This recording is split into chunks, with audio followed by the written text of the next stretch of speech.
Well, that was unfortunate that it chose to pause at that moment. Good evening, all. Hope you're doing well. I'm just going to play with my volume levels a little because I'm probably a little bit loud, according to my meter there. But welcome. Good to see you all. Happy Sunday. Yeah, it's been one hell of a week for news and Star Citizen. News that might be, news that probably isn't, news that really is. And we are going to cover all of it, including the huge amount of rumours that have just come out of Beijing's Bar Citizen. So good evening to John Chavez, to Ray Lauderbeck, to Space Saga, Notorious, Daedalus, to Socially Confused, Monstar Citizen Ninja, Jammy Bugger, Stevie Madman, and everyone else in the chat. Hi, welcome. We have an awful lot to talk about tonight, to the point where, because this is the first week off I've had so far this year, I am not putting a stop time on the stream. So we will stream for as long as we want, we will enjoy ourselves, we will talk all things Star Citizen, we will cover everything. So for your Sunday, whatever time you need to head off and prepare for your week, absolutely, if you're in the evening time. But yeah, we're going to cover a lot.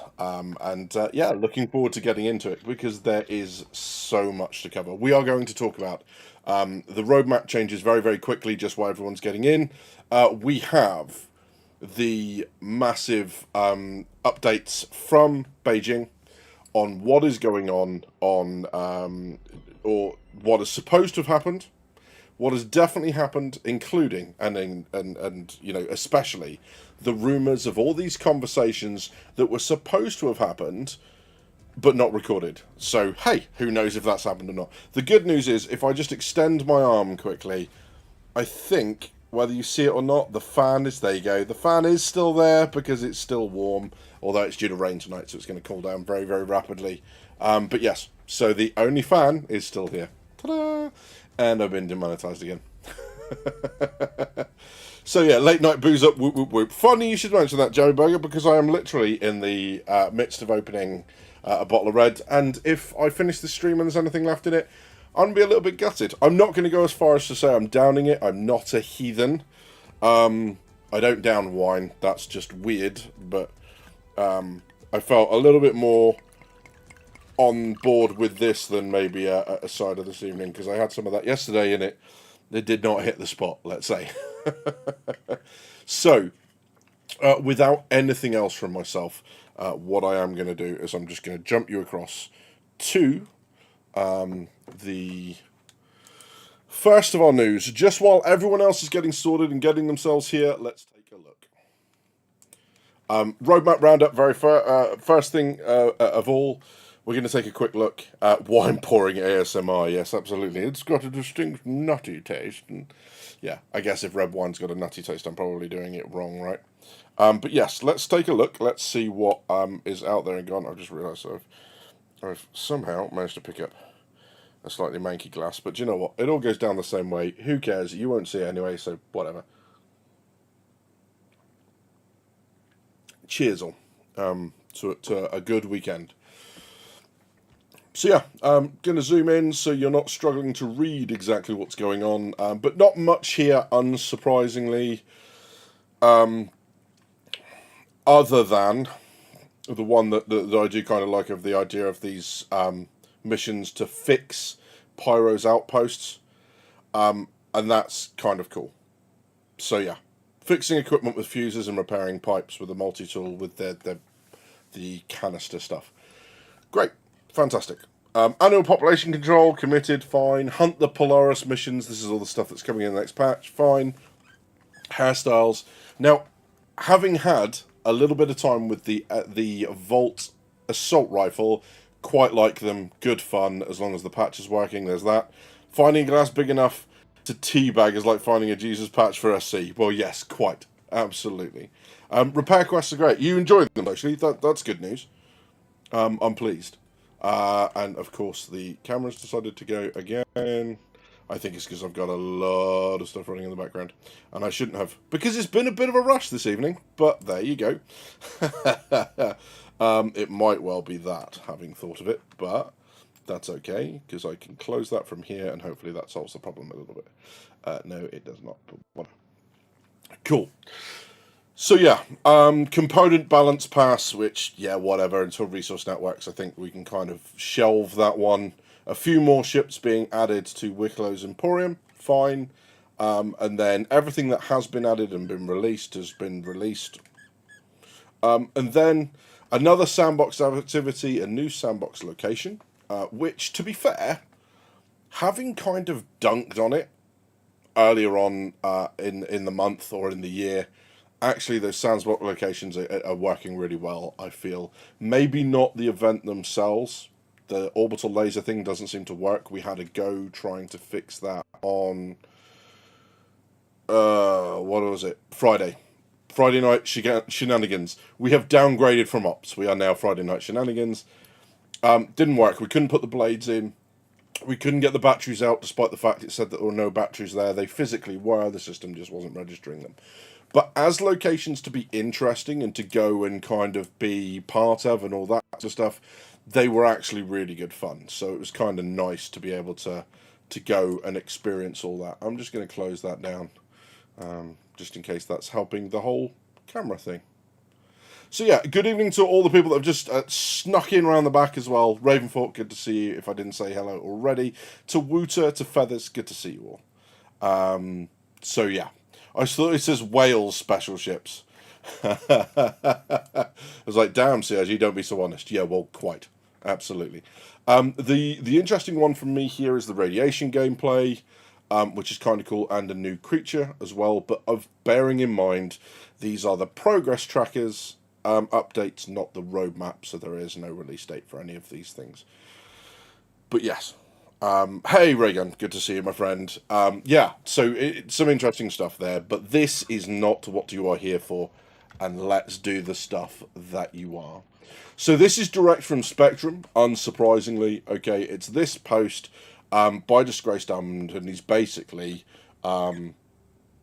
taking permission to repost and give credit has been given to me, and the full interview can be found here. Okay, but basically these are some of the slides that were shared. Okay, so yeah, from Pipeline News. Okay, so let's have a look at some of this stuff. Okay, straight into it. Ground vehicles, there will be more to cover gaps, specifically hover vehicles as opposed to transport vehicles. Larger ground vehicles, like the Cutlass, are challenged by small vehicle hangars. What I guess they're saying that they don't fit, or that you can't get stuff into them. It's not clear what they were saying there, but there's that. Apter, it's good to see you, my friend. And while ship hangars are large enough, many hangars you can't drive out of, so a solution is needed before adding larger ones. Okay, and there's interest in adding more ground vehicle gameplay and incentives for ground vehicles. There's always been speculation around the ideas of like heavily forested planets where you can't just land everywhere, or if you remember all the way back to the Carrick video, there were these huge canyons of rock, and it's like, you know, to try and get down would be instant death, and, you know, so you'd have to land somewhere and then go into the canyons with vehicles and that sort of stuff. And that works. I think there's a couple of things that need to come with that. They need to get oxypens working again, because they don't at the moment. And also they need to look at the fuel of some of the ground vehicles, because they run out really quick. Even if you can still drive them afterwards, the point is once they fix that, they need to look at the capacities of the fuel tanks. The role of a ship determines the standard of quarters. Hopefully you can kind of see that. If I need to kind of zoom in a little bit, I can do. But there are... So if there are no living quarters on your ship, there's a soft cap on how far you can go. And that's determined by things like hygiene and your food becoming a limiting factor on how far you can travel. To be a long-distance ship, it needs, and needs is kind of in italics, so they're really emphasising that, living quarters, being a bed, food processors, toilets, showers, etc., which most of the ships with an interior have. Not all, most. Okay. Then food processors, which will provide food, which necessitates toilets, brackets lol, naturally. Okay, you can't just hang your backside out of the side of your ship in order to go to the toilet as much as we might want to. Luxury ships will be determined so much by the fact they'll have more personal quarters. Oh, I've deactivated it. I've not reactivated it again. Military ships will be characterized by more shared quarters. Okay, and this is a sliding scale. So you might get things that are slightly military with more... But we're kind of seeing this, right? You're seeing ships like the Starfarer, and a lot of the MISC ships are either like single or double crewed, whereas you look at something like the Polaris, you've got the big shared quarters. The Carrack, which was a military exploration ship, again, shared quarters, with a separate area for the captain.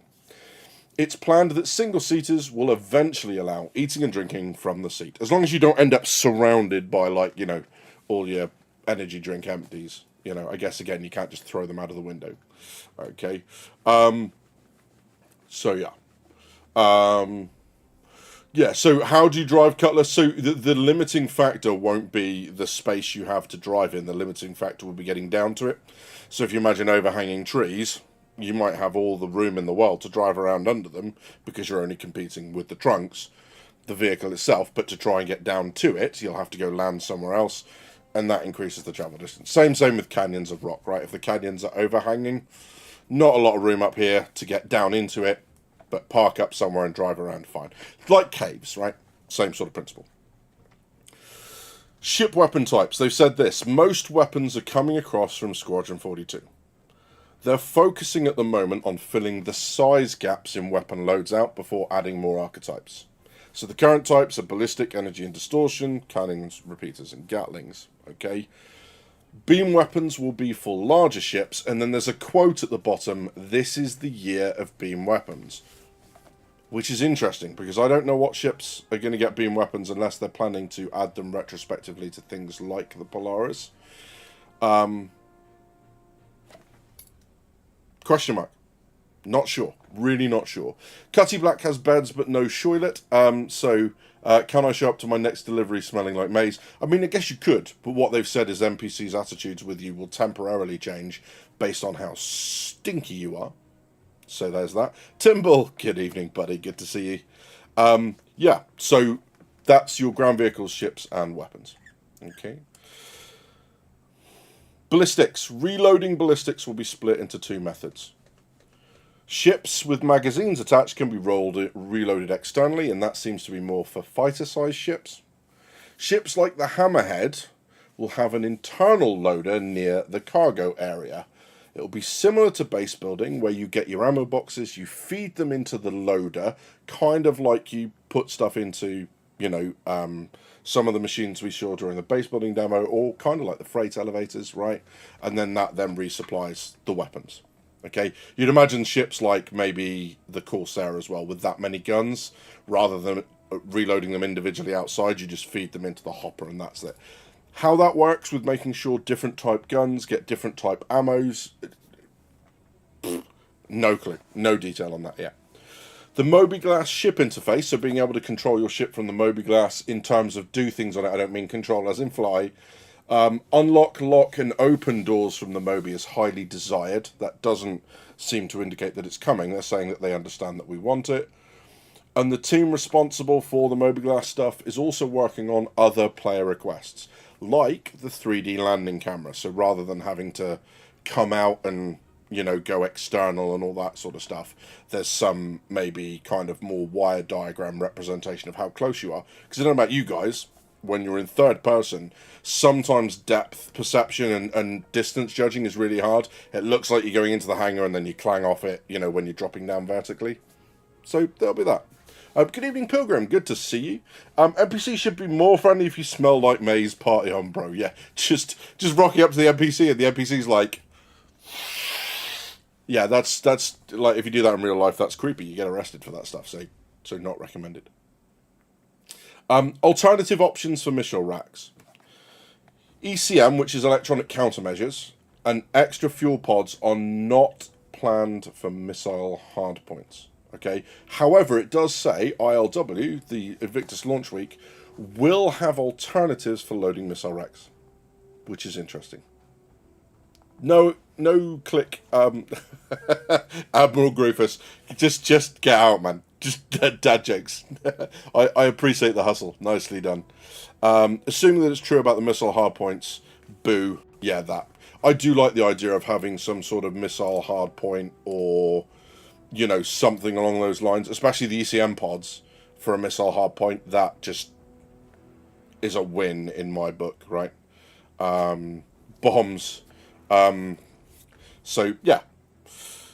So, marine seats on ships, they seem to be admitting here that, those sorts of ships designed for people in larger armor to hold them in place so you can do, a landing where you're banking hard and you're avoiding all the force reactions and getting them into and out of combat with all their gear on, are currently underutilized. They said that G-forces affect the loose actors on ships, i.e. anyone that's not strapped into a seat, okay, but gravity generators are not yet physicalized. Hard turns are causing ragdoll effects, which I think we've all experienced, okay. Once gravity generators are in, hard turns will cause progressive gravity failure, i.e. the gravity gen can't keep up with what's going on, I think that means. And the interior could become 0G if you are really pushing it. Don't know how much I like that. But I guess that's the realism element. Seats will ignore this effect, so you'll be fine in a seat. Okay, and dropships need to be more survivable during drops because they are currently not tanky enough. And I don't think that's a surprise to anyone, right? That they're not telling us anything we don't know there. So yeah, there's that. Star Trek physics, we can sway back and forth like Picard. I mean, potentially. So, moving on then to the next part. The galaxy they're talking about here is going to be more based on the Zeus and the Zeus stylings rather than the Polaris. The Perseus will be based on Polaris details and lighting and will incorporate some Zeus elements. And I'm not sure about how keen I am on that. I do feel like the Polaris interior is very sparse. It's not that it's utilitarian like you would expect a military ship to be. I just feel like they kind of ran out of time in adding detail to stuff. So I'm kind of hoping the Perseus has a little bit more, given that it's much more compact. They don't have to worry about how much space they've got. Okay. RSI civilian ships, such as the Galaxy, will now have a more Zeus-style design, and the bit that I'm sure is going to upset everyone, no, the Perseus is not coming at Invictus launch week. And, that's not come as a surprise to me, and I'm not massively disappointed by that. I think the fact that it was only entering whatever phase it was at the beginning of March kind of told us that anyway for a 100-meter plus ship. That's no shock. So there's that. Possibly Grievous. We're going to have a look at that in a second. That's what we think. So Caterpillar and Kraken cargo lifts versus elevators. Some interesting points in here, and this theme continues on. Okay. So, Caterpillar doors have recently changed to go to ground, okay? It improves some aspects, but worsens others. They've not really given us much of an idea of, what that is specifically. But they've said, this is really interesting, if retroactively designed, lifts would be different. So, 2 questions about that. Why would they be different? What would we do differently? And secondly, why aren't we working on that? Right? If there's a way to do that, it's not like we haven't waited for everything else. And I think we've all kind of discovered that lifts can be dodgy at the best of times. Is there a way that we can do that? 3-state doors. Desired, but doors can only have 2 states, open and closed. I guess it's not kind of sure. Maybe partially buckled or broken open or that sort of stuff. As in visibly, oh my god, someone's blown through it. I don't know what that 3rd state is. It's not clear from this information. Elevators face synchronization issues, possibly either network or visual. No clear what they're talking about there. And if anyone wants to jump in, you're more than welcome, but it's not evident what they're talking about at all. The Kraken concept will be reviewed soon with a view to going in pre-production at the end of the year. Good news for Drake fans, I guess bad news because it's not coming quicker, but they did say that they were going to move into the Drake line after RSI, so this may also hint that we'll get the Ironclad Assault, and that sort of stuff. So again, if you're a Drake fan, that's great news for you. Rusty Pigeon, good to see you, buddy. Always giggle at your name, my friend, but it's good to see you in. So that's that one. Next up, we have some information on the Reclaimer rear cargo platform adjustments. Okay, so what they've said here is, similar to the Caterpillar, if they had designed the Reclaimer more recently, it wouldn't have been made in the way it was. It's a victim of its time, i.e. they hadn't learned all the lessons they had up to now when they put the Reclaimer into action. There is no quick and easy fix for that rear cargo platform on the Reclaimer. And changing the rear lift would require changing the rooms at the rear. Okay, and then it says here, and I'm not sure how much I like this as an idea or an answer. Sorry, we just keep going around the same piece of music over and over again, so I'm just going to pump it. Reclaimer would suffer from significant art style clashes. Why? You control the art. Why are you making this hard for yourself? Use the same style, reimagine it. And, I know I'm kind of going, that's great, I want it all in here sort of thing. But you don't have to use a different art style. You could use the old one and just go, hey, Reclaimers are old. Like, the Aegis line is however many hundreds of years old. It's just Aegis has moved on, the Reclaimer hasn't. I think we'd all deal with that. But, going on to that, it says the Reclaimer interior needs reimagining. Well, maybe that's their kind of opportunity to then kind of fix the lift and not have that problem that they're talking about with the interior and that sort of stuff. For those that aren't aware, the Reclaimer was very heavily modelled, the interior was very heavily modelled on the Nostromo to give that alien feel, to the point where the galley area is almost a carbon copy of the notorious chestburster scene from the original film. Which kind of necessitates that it was made in the style of the Nostromo and not in the style of Aegis. That. Right? So this might be what they're referring to as well. Pilgrim says, cat doors can't be halted at its horizontal state. They can only be closed or totally opened on the ground. Interesting. That might be it as well. I get that. So it only supports those two. That makes more sense, Pilgrim. Thank you for that. Pre-production basically means, I guess, laying it out. So it's we haven't just created these concepts and given a rough estimation. It's putting together the information that it needs to go to the artists and the devs who are actually going to start coding it into the game, is my guess. I'm completely making that up, but that's my guess of pre-production. The thing is, with so many things in game development, right, depending on which company you're talking about, it means something different. Like, you'd think alpha and beta would be, in terms of game development, would be easy to define. They're not. Like, they can't agree. Game developers cannot agree the definition of alpha, the definition of beta, the definition of early access, all that sort of stuff, right? It's all over the place. And just because Steam has a definition of early access doesn't mean that's what the game developers are using.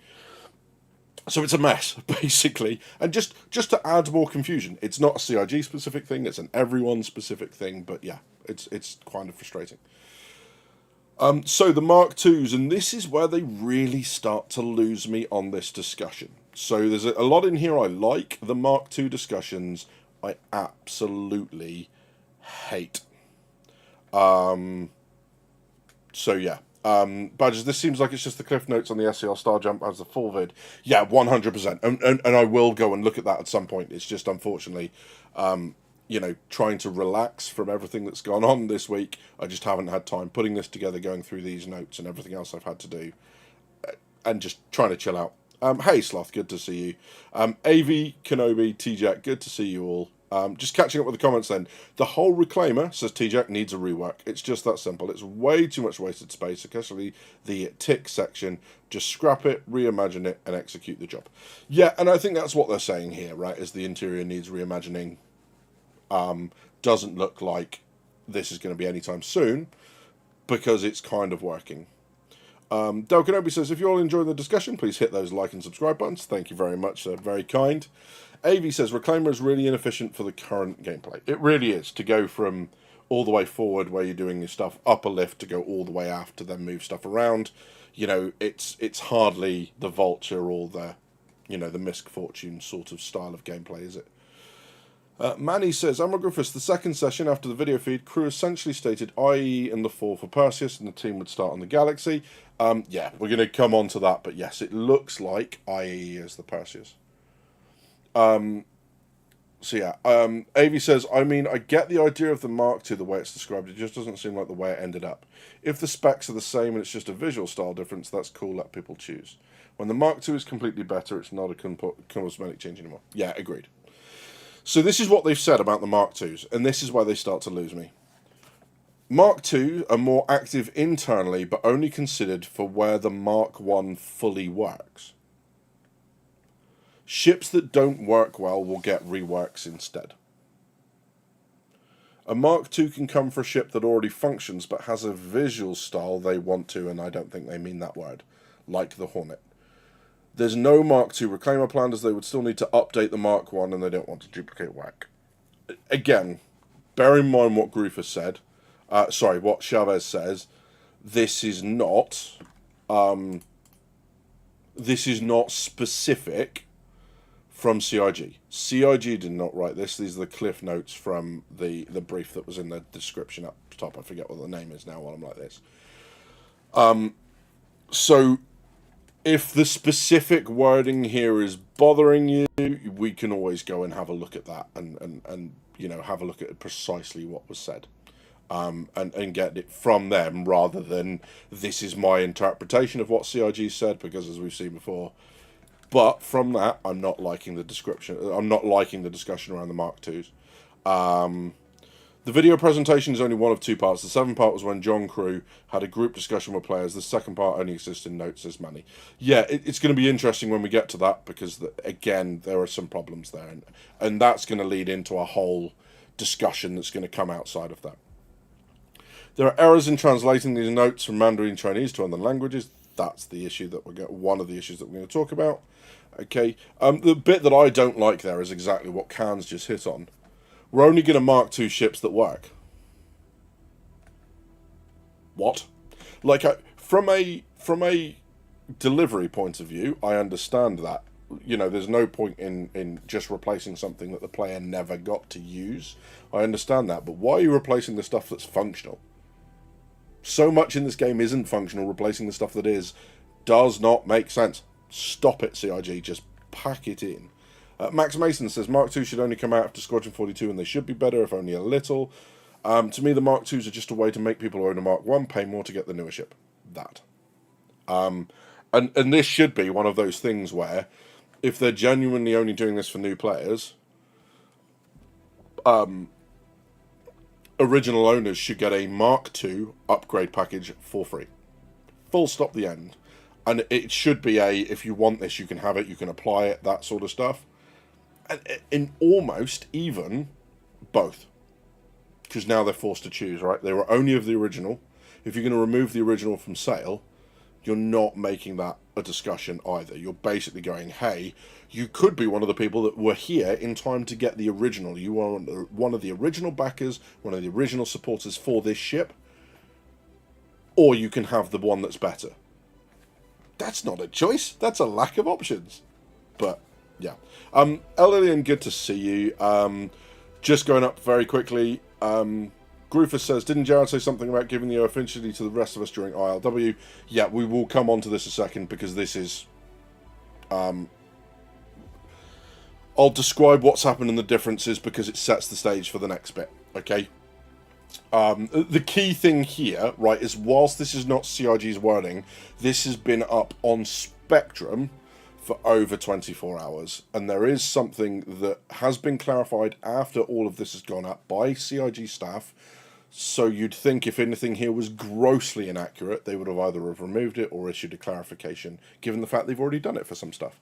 So that's where I'm going with this. Okay, modules in the store. Only the Tally currently has modules, which we are all aware of. The original Pledge Bomber had bomber modules.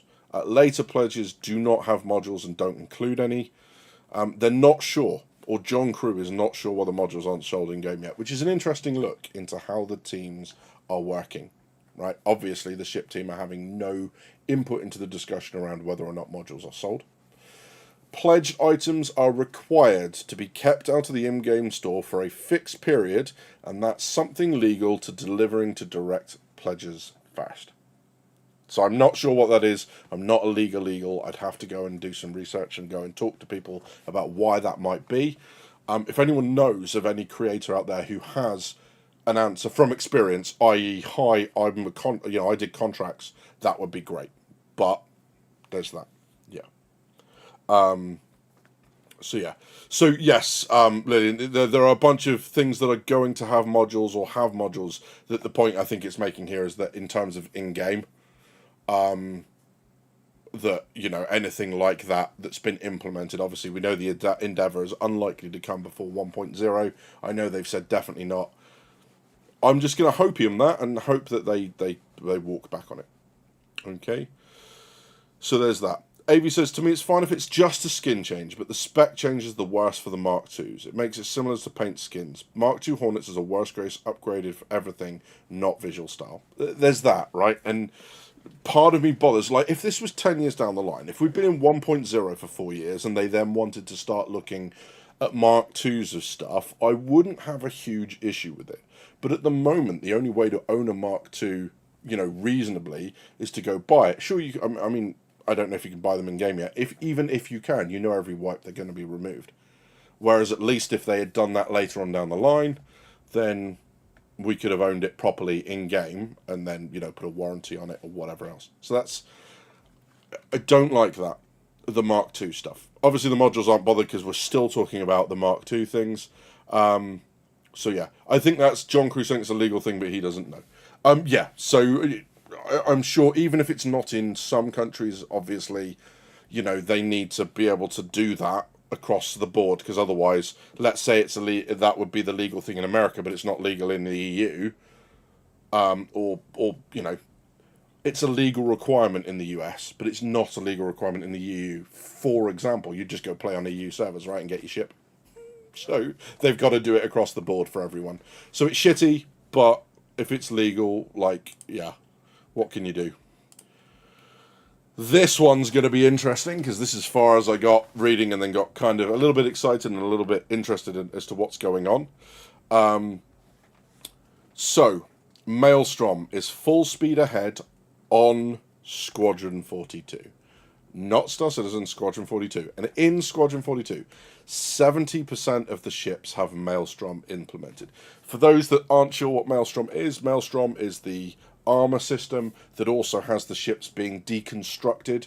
So if you shoot the wings off, the wing comes apart. It's basically what's going to allow us to put wings back onto ships rather than just having to hit repair and it suddenly pop into existence. Maelstrom is a very significant, will be a very significant step forward for ships in the game. The existing damage model is adapted for Maelstrom. It's a simple conversion process to put them into the full Maelstrom, just using a couple of buttons, apparently. Okay, visually it behaves the same, but uses the Maelstrom physical properties. Okay, so this is where it figures out when two objects collide, for example, whether or not something needs to fall off or that sort of stuff. Okay, so yeah, that's that. Okie dokie. So, Tech Art can further update for more detailed damage effects, i.e. the technical art team, okay, with more parts to blow off, etc. So you can basically go up to someone's ship, I guess, and aim for one of the aliens and actually shoot it off and watch it disappear. Okay, hero ships are currently being updated to this standard, and that's the ships that will be flying and that the main characters will be flying in Squadron 42. Okay, and Sun ships will only appear once in Squadron 42, so they'll get a PU converted Maelstrom. Okay, difference between full and partial. Okay, in the CC demo, all ships were Maelstrom and behaved differently from the PU. CC, help me out here, someone. CitizenCon demo, is that what we were talking about? Is that the is that the kind of Star Engine video where they kind of collapsed and they hit each other in midair and broke off into recognizable parts rather than just random spinning? CitizenCon, yeah. Yeah, that. Okay. So, Avi says, only thing I've had like that is Kickstarter kind of thing where they said you had to deliver it to Kickstarter backers before you could sell it. I don't know if that's still a thing or a real legal threat. Not sure. L. Lydian says the legal is not accurate. Giving people a ship fast because they pledge for it is consistent with CIG's original pitch, which creates a misrepresentation if they do not comply with their pitch. Yeah, I'm not sure what they're referring to. I've never heard of it before. That doesn't mean it can't exist, of course, but it's an interesting take. So yeah.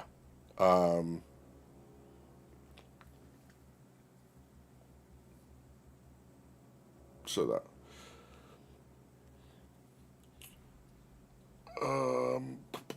Okay, so weight calculations then. In Squadron 42, weight is calculated using Maelstrom. So not only does Maelstrom detail the armor and the strength of certain parts, so if you pull a ridiculous turn that you shouldn't be able to do or you start tumbling out of control, Maelstrom's able to figure out if something should be ripped off by the forces that the ship is encountering, which is cool, but also frustrating, I guess, for when you watch bits fall off you. Did the primary buffer panel just fall off my ship?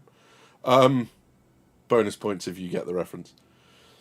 In Squadron 42, weight is calculated using Maelstrom. Okay, so it accounts for materials and thickness. Titanium wing is lighter than a steel one. It's more accurate and stable and applied to actual ship areas. Okay, so in Star Citizen without Maelstrom, weight is currently determined by volume and interior for a basic mass calculation, i.e. nowhere near as specific.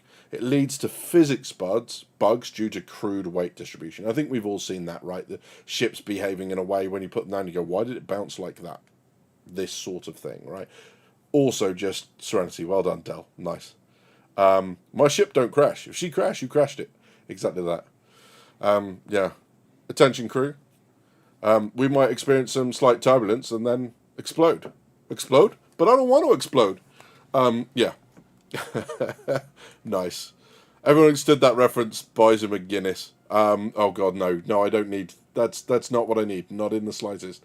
I don't need to be bought alcohol. But yes, appreciate it. So yeah, so Maelstrom may eventually allow removing parts of the ship to reduce weight and improve speed. Oh god, people just punching holes in the ship with guns, going weight removal, weight loss, weight removal. Oh, Jesus. This is such a bad idea. Why? CIG, you know what gamers are like. Why would you give us the option to, hey, if you remove anything, you can go faster? It's like, yeah, I'll remove the wings, the rudders, the ailerons, and I might not be able to control it, but boy, oh boy, am I going to go fast. CIG, stop it. Get some help. That's a bad idea. Weight, it says here, weight does impact flight, but cargo doesn't unless it's external. So if it's internal, it doesn't add to the weight calculation at the moment. Because it says does not, brackets, yet. And then when Maelstrom is online, cargo will affect your weight and components will be included.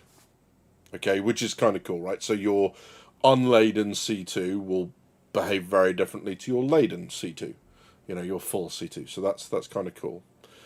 We need to use a reclaimer to hole strip it. Oh my god, like, you guys are not kidding. This is bad news. This is really bad news.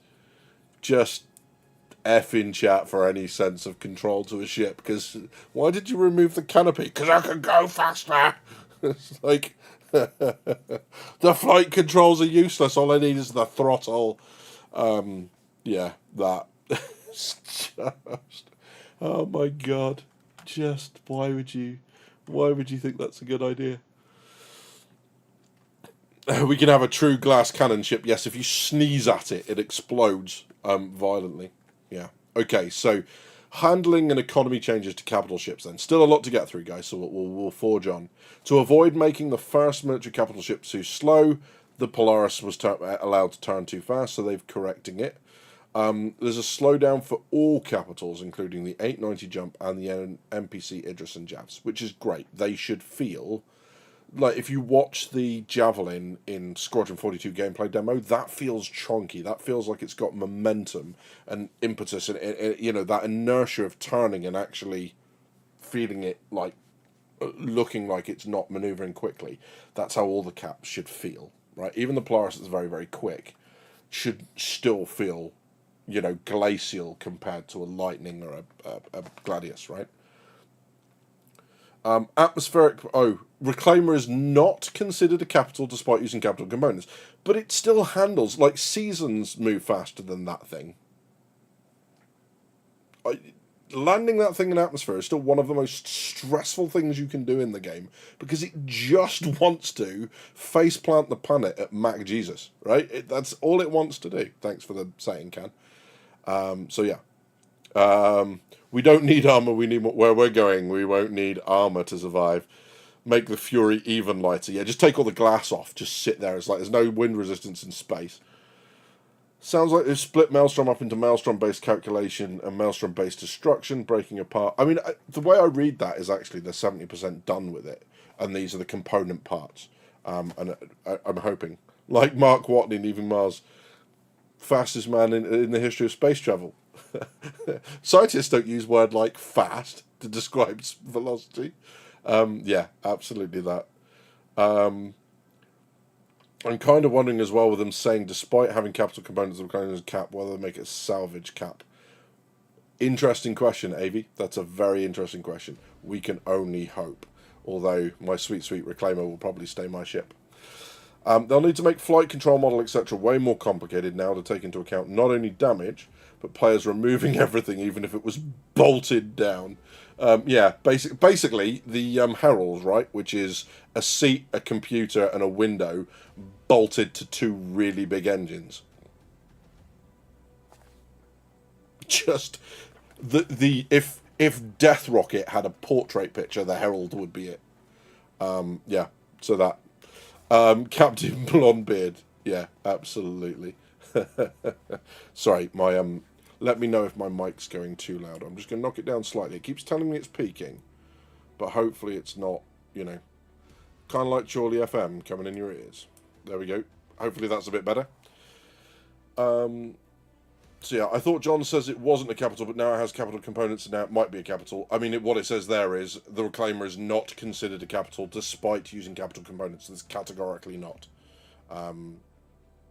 So yeah. No, it was they have done 70% of the ships. Thingy specifies. Yeah, that's it.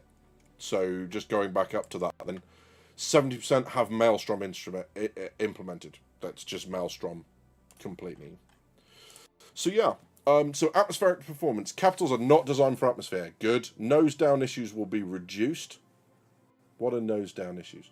What are they getting at there? Are they talking about the nose of the ship dropping when that happens? Not sure. Hey Mark, good to see you. I wonder where that will put subcap ships, the Perseus, the Hammerhead, etc. Still not great, I would imagine. Although the Hammerhead, just because of the fact it's flat, would probably do better than the Perseus. Oh, the Polaris nosedives in Atmo unintentionally. I've never had it happen, but okay. I believe you. I'm not saying that you're wrong. I'm just lucky enough that it's not happened to me. And now I've said that, it's going to happen all the bloody time, isn't it?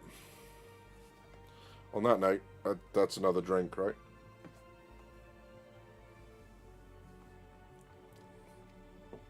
So, yeah. Okay. So, some may not be able to leave atmosphere again without VTOL, which is basically where the Reclaimer was, because the minute you transitioned into normal flight, and this was a while ago, I don't know if it still persists, it used to just drop out of the sky and you had to put VTOL back on. So I like that idea. Maybe the Idris is the same, right? But the Reclaimer's got all the aerodynamics of a post office, so... Making capitals a big event. Adjustments to fuel and insurance timers. Owning a capital ship as a daily driver will have significant downsides. We'll come on to that in a second. Stuart H, good evening. Good to see you. Hovering in atmosphere while pointing the nose at a ground target. Yeah, I think they've kind of talked about this. Like, one of the weirdest things I see in games is like the caterpillar hanging vertically. It's like, how's it doing that? Like, unless it's nose up, how is it hanging there? Like, it's an Amazon delivery package with some thrusters on it that are all at the back. Like, how is it just hanging nose down without plummeting out of the sky and exploding in a fiery death explosion? That doesn't make any sense to me. So yeah, the fact that they're going with the idea of you're going to have to hang at the right altitude and some sort of atmospheric flight model, good choice. So, ship balance within roles. Balance is needed to make room for other ships. Or balance is needed. Full stop. We also need to make room for other ships. Those are two completely different statements. We need balance first. We need to avoid overlaps, such as slow heavy fighters versus fast heavy fighters. I get that.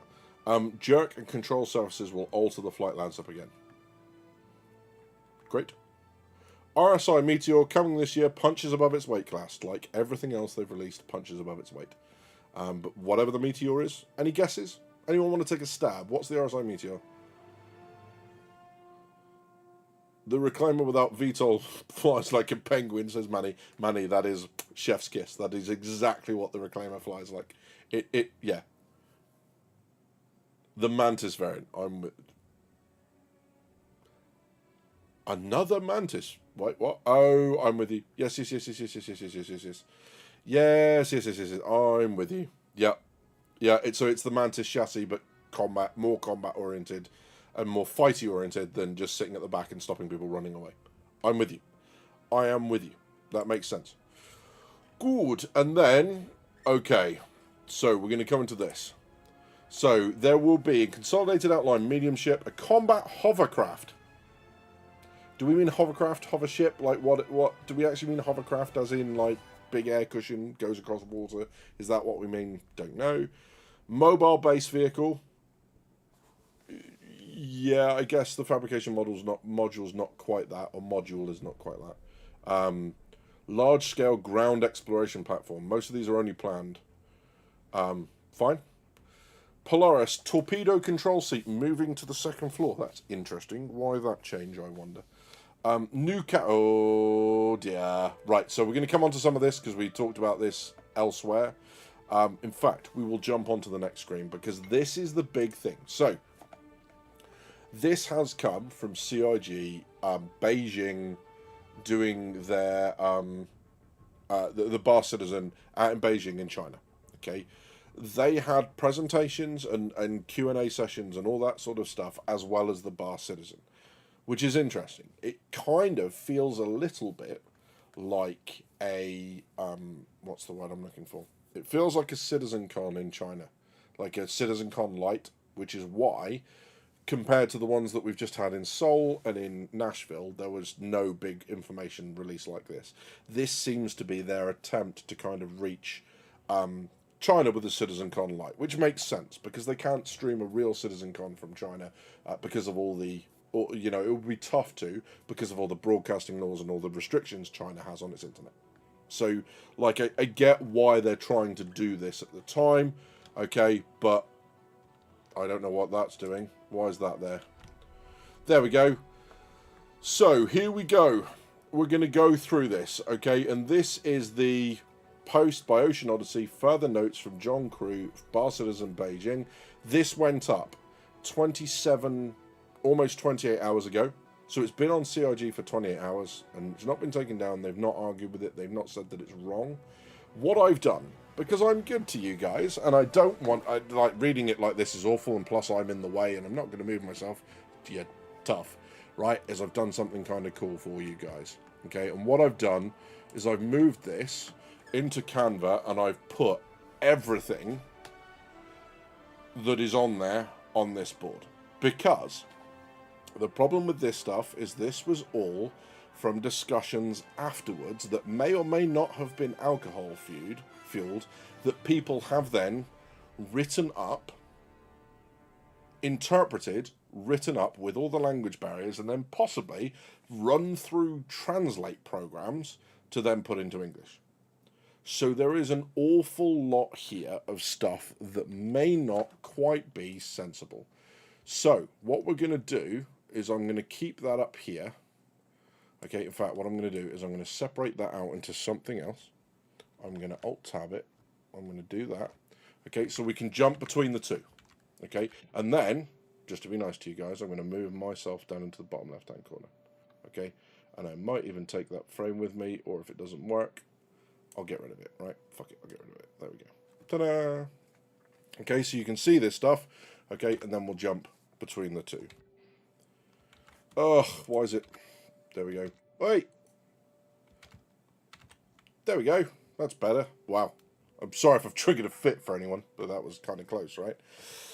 I hope it's Anvil. John Chavez says, there might be a Mantis-based heavy fighter in the same vid they show the Kruger. Yep, 100%.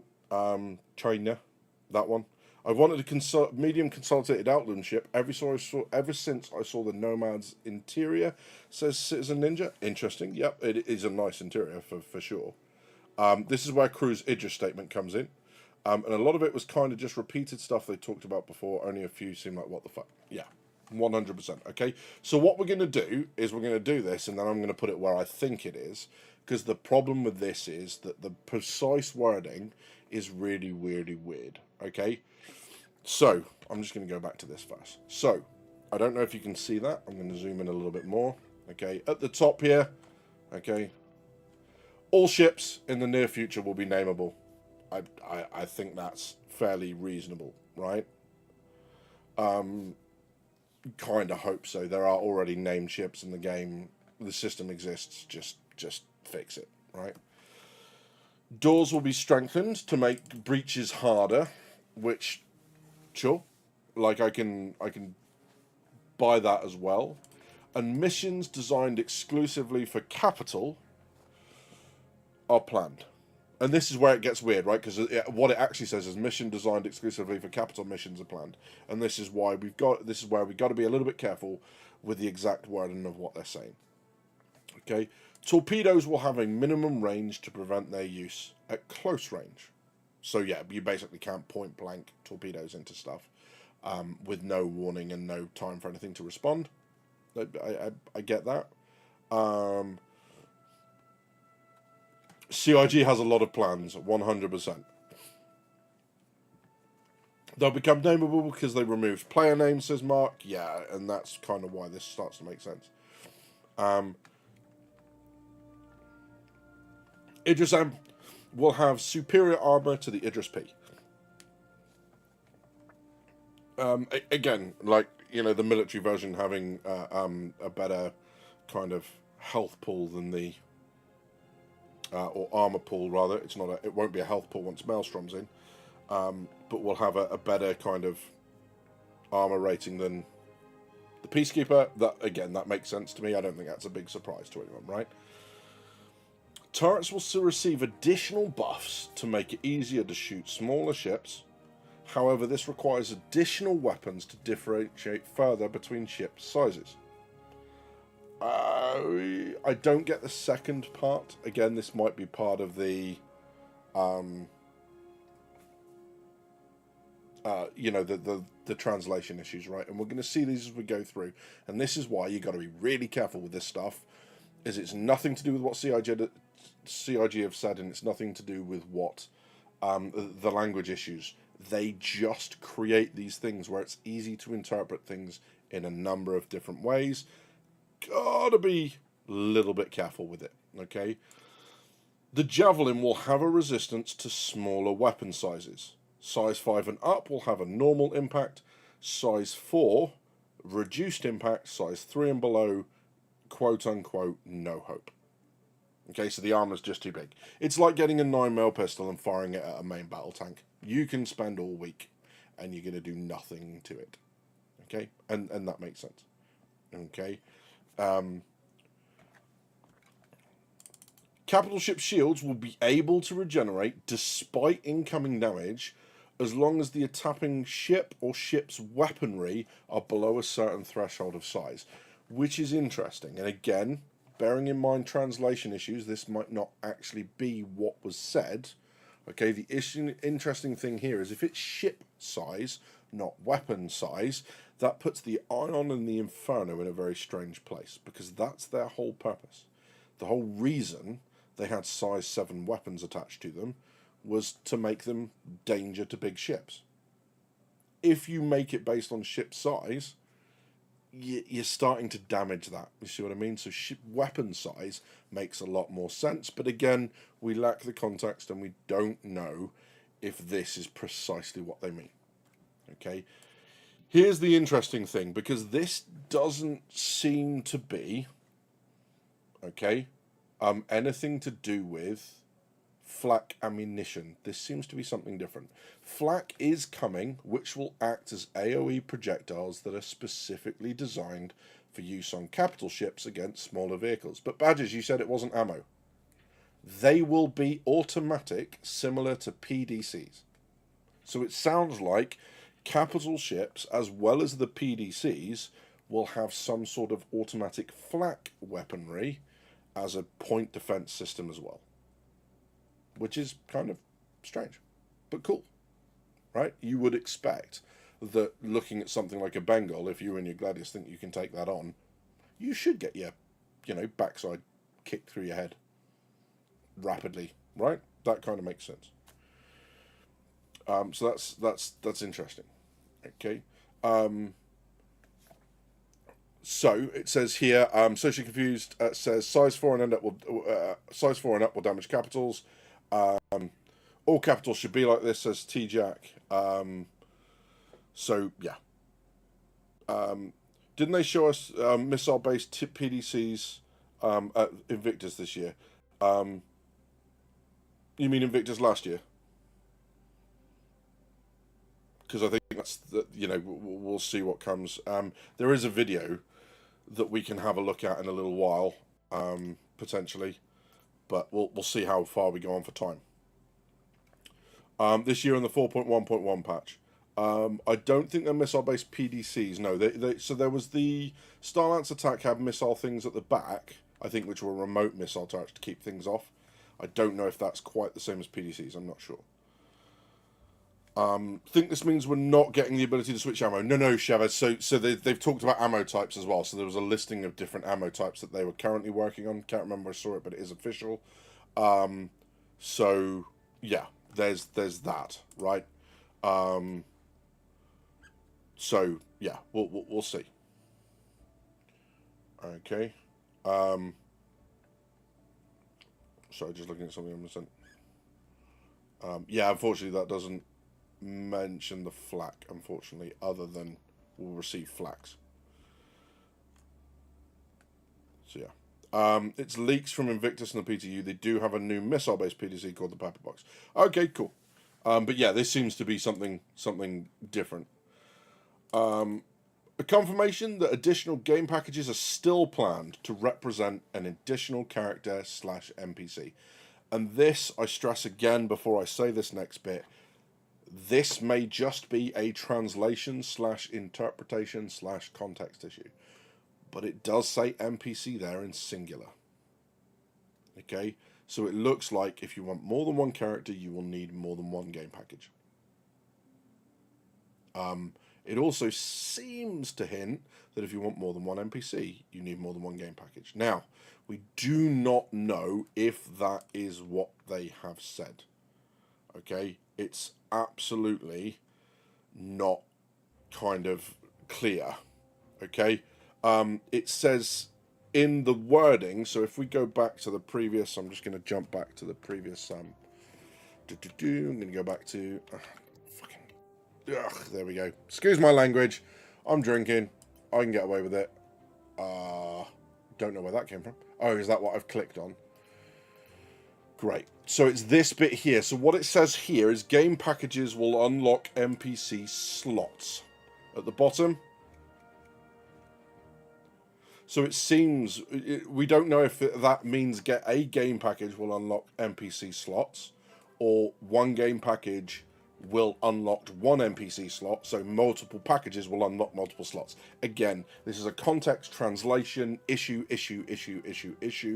None of this is clear, so we don't know which way they've said. So it's not a case of, well, they've said this way, oh my god, CRG, please change. This is, we don't know.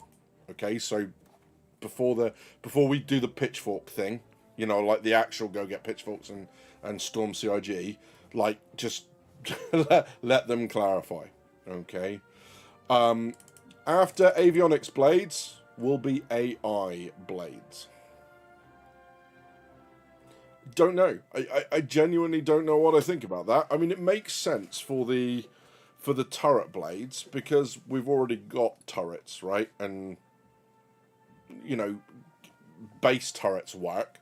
Why can't we just port that across to ship turrets and just modify it to make it more what CIG want a ship turret to work like versus that? Because no one needs to be in the seat, right, with an AI blade. So you don't need the characters walking around. There's no pathing issues. There's no recruiting issues. There's no how the hell do you get them on the ship? How do you tell them to get in there? There's none of that nonsense. It's just this. So that probably more likely. The Javelin will not have a hangar that it fits in. No big surprise there. They talked about big ships coming out and not having a place to hide. How that then, what that then means for what happens when you want to get rid of it, what happens when you go offline, all that sort of stuff, don't know. It's not clarified here. There are so many avenues they could go down with, you know, maybe you need a rotating crew on it, so Javelins do become wholly big org assets. Whether you can dock it somewhere and store it, whether there's going to be, you know, whether you just go and plonk it in the middle of nowhere, log out on it and then log back in again, and then hope enough people can log in at the same time with you to then crew it again. Don't know. Genuinely do not know. Because, of course, for the crew that are on it, they have to stop playing for the same length of time as the person who owns the Javelin, because if they move away from it, they're not going to respawn on it. Or, you know, they're not going to log in on it. Not respawn, log in. So it's a bit interesting. So, you know, as Manny says, it's been said for years, the NPC slots for game packages. Yes, but what I'm saying there is it's not clear how many. I don't think they've ever specified a number. Okay, so yeah, so there's that. PDCs will continue to shoot at attacking spacecraft, even though they've talked about the flak ones also doing it. Crimes will eventually result in UEE retaliation all the way up to a Javelin level response. And we all know there are people out there who are going to intentionally cause a Javelin level response just for the lols and for the views on YouTube and Twitch and all that other stuff. And, you know, as long as I'm not in the vicinity, more power to them. Ships will eventually be able to load, ship missiles will be loaded internally, including the upcoming PDC counterparts. That's the missile turrets that you guys were talking about, the pepper box stuff, utilizing a space similar to the currently available freight elevators. And this is the bit that kind of caused me a bit of a pause, right? Is, do we need more of those systems? Like, the game is just going to become elevator citizen, right? Is that, you know, everything's going to be elevators. I'll load this into that. And I get it's like gameplay and that makes sense, but everything going this way, I mean, I keep thinking about the Connie's internal missile racks, right? The ones you can see in the glass. If you can just make the glass disappear up into the hole and then feed them onto the rack and have them snap into place like normal missiles, that makes sense too, right? Does it need to be a freight elevator thing? I don't know. Ammo monkeys needed, says Pilgrim. You are not wrong, sir. That's that. So yeah. So yes, Pilgrim. So yeah, the Javelin statement is that the Javelin will not fit in a hangar, not that it won't have one. Its own internal one. So there's that. It's not only the ship that falls into that case, the Orion Endeavour, but not having a hangar doesn't equal a persistent ship. No, exactly. And it's not clear there exactly what the dividing line is. Yeah, maybe you dry dock it somewhere and then it becomes protected. I don't know. So yeah, don't know about elevators, but I do think we need to a way to load weapons internally. Yeah, and that's what seems to be coming with all the updates that we've had here. They have said that ships like the Hammerhead will be loaded internally, your fighters will be loaded externally, so again, it's another kind of fighters are small burst action things, whereas larger ships like the Hammerhead for more sustained actions and longer before they need to land and be looked at externally. So, yeah. It wasn't missiles, it was guns. No, so what this says specifically, this is not from the video, Chavez. This is from conversations afterwards. They've said ships' missiles will eventually be able to load it internally. They mentioned the guns thing in a separate slide. So yeah, we'll see. The eventual release of the player Javelin will be fully armed, including its size 10 main guns. Again, that's because they initially said that when they were going to sell the Javelin, it would be stripped of all its military components. That does not include the guns now. Eventually, there will be a way to earn the A-tier components through PvE. I thought that's what the guild system was for. No? Okay, great. The Perseus will be flyable come IAE. With its main turrets replaced with 2 size 8 hardpoints, it will also have PDCs and dual size 3 turrets. Okay, so interestingly there, the 4 PDCs we saw when I posted the video about the rumour some time ago, although when we talked about that in the live stream rather, it says here 2 size 3 remote turrets, which I said that were going to be size 4 because that's the information we had, so that seems to have been walked back. And this, again, is where the translation issue becomes an issue, right? Is main turrets replaced with size 8 hardpoints. That, if you're taking the English, it no longer has turrets, as in the manned turrets, the main ones. It's saying that it now just has 2 size 8 hardpoints. What that's categorically not saying in the English, if you just read the English, is that the turrets are having their hardpoints replaced with size 8s. And this is why I said we've got to be a little bit careful with this stuff, because it is not abundantly clear what is being said here. And that little thing I showed on the other page doesn't have that information about the Perseus. So there is no clearer information than this, and this information, to be clear, isn't clear. Right? That's clear as mud. Does that make sense to everyone? So yeah. Yeah. Yeah, Matthew, if we were talking about the video, the language the video is in would matter, but we're not, so we won't. Just saying. The Apollo is in active development, which we knew because you can read the monthly reports. The Pioneer will not release this year. And again, I know there's a couple of people on the thing disappointed. The fact that they said that they're not going to, they're not going to focus on the new features. This is the stuff about, this is the year of bug fixes and stability and all that sort of stuff. I think it became clear from that the Pioneer probably wouldn't release, because basically everything on it relies on stuff we don't have. The fact you can craft in it, the fact you can build bases on it. It's a pointless ship without those features. There's nothing you can do with it, pretty much. Okay, Polaris control panel looks like it'll be moved to the upper level. I think what they're talking about there is the torpedo control panel, because we had that in another post. That seems to be what they're saying. Elevator speeds will increase at some point. I think that's just a collective cheer from everyone. That'll be good news. The medium outship from Consolidated Outloans, yes. This is the bit where I'm not going to lie. A part of me got bigger. And we all know what part that is. This bit. A larger than a Javelin battleship is being worked on in the future. And again, when it says it's currently split, it's not clear whether this is a joint venture or whether they don't know which manufacturer they're going to go to. Aegis, Anvil, or RSI. They also reference the battle cruiser that's referenced in the stretch goals as being sold at some point. So this idea, if this is true, the idea that the Javelin was the largest ship ever being sold to players, yes, so far it looks like that is set to change. Okay, and when they say being worked on, I think it's safe to say that they're talking about it from a conceptual point of view rather than it's actually in active development. I very much doubt that that is the case right now.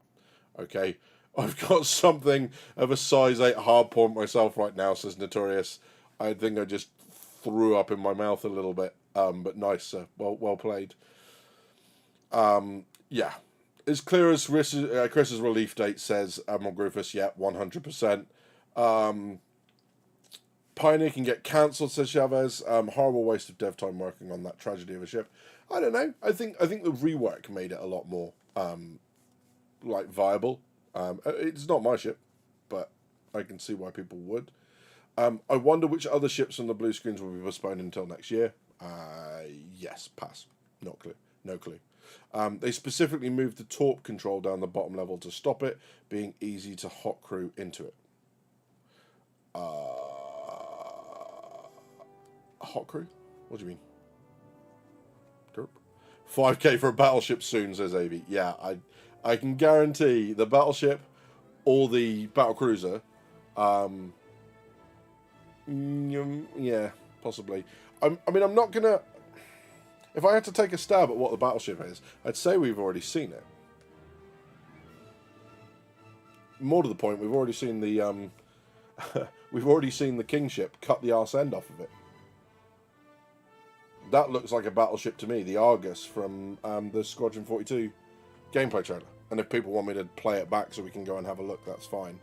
But that, for a battleship, that strikes me as a battleship. It's the Bengal chassis with the chuffing great turrets on top. Is that the mini Bengal? Yeah, so as far as I'm aware, that's what... It's the same hull, it's just different loadout, I think. But yeah, give Kingship to backers. That's bad. Corvus or Argus class, yeah, very possibly.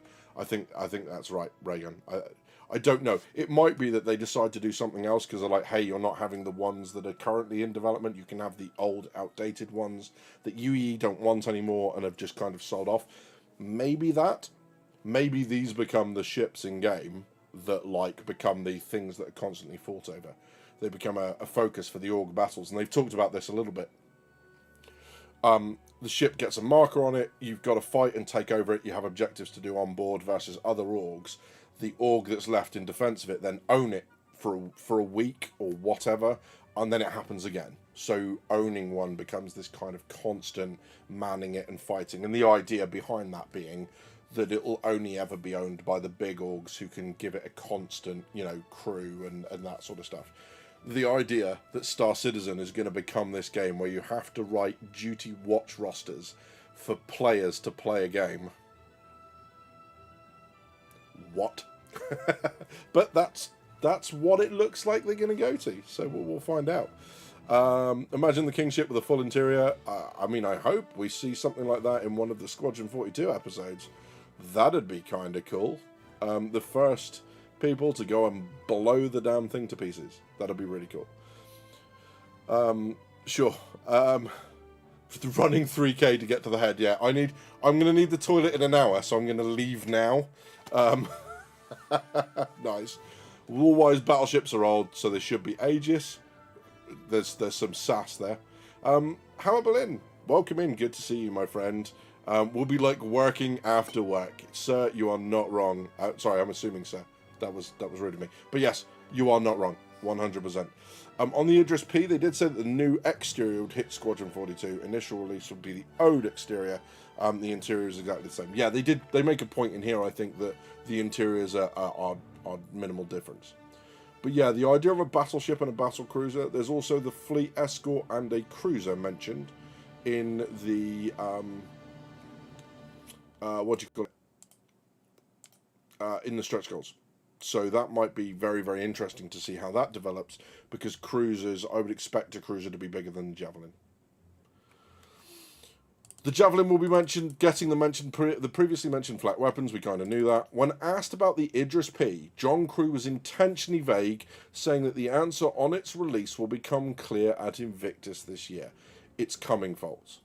The updated Idris muzzle will not become until Squadron 42 releases properly. However, they note there are minor differences internally. Again, translation, context, drink, intent, all of those things, right? Just bear that in mind. This is I heard this at a Bar Citizen where people were likely drinking from someone who doesn't speak my language primarily. I've then written it in my language. It's then been Google translated back to the other language. That's the danger we're taking this stuff on.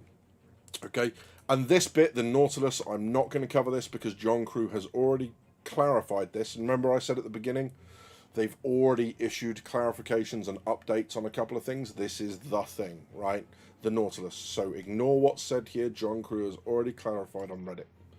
The Vandal Cleaver, can't remember which one that is not going to be flyable as it is just a cutscene in Squadron 42. I'm assuming that's the one that goes and shoots everyone. At the end, he escapes in it. You know, when Tal gets on it and flees and then quantums away like a big chicken. Orbital airdrop module is desired, but not on the cards yet. I'm guessing John's kind of put that in because everyone then goes, "Yay, orbital airdrop module!" and then CIG have to make it because we all want it. And I'm. Do you know what? I'm all right with that. The boarding ship. Oh, thank you. Yep, absolutely. Ah, that's a shame because that was the ship that comes in and then fires the pod off the front of it. Damn. That one, because it's the ships that come in and then they fire the little ones. They fire the boarding pod off the front, and those are the ones that put the guys onto the gauntlet with you as the main character and Captain McLaren. So yeah, that's a real shame. That's a real shame. Thank you for the clarification, guys. Appreciate that. Will we still get the Idris before GTA 6? Griefus, we'll talk about that in a little bit as well. So a larger intercept ship or interceptor ship will appear. Thanks. That's about as vague becomes. And then it says here, the Javelin's torpedo can be used as a cruise missile. However, it cannot be guided. They say that it is a maybe in the future for human-guided missiles.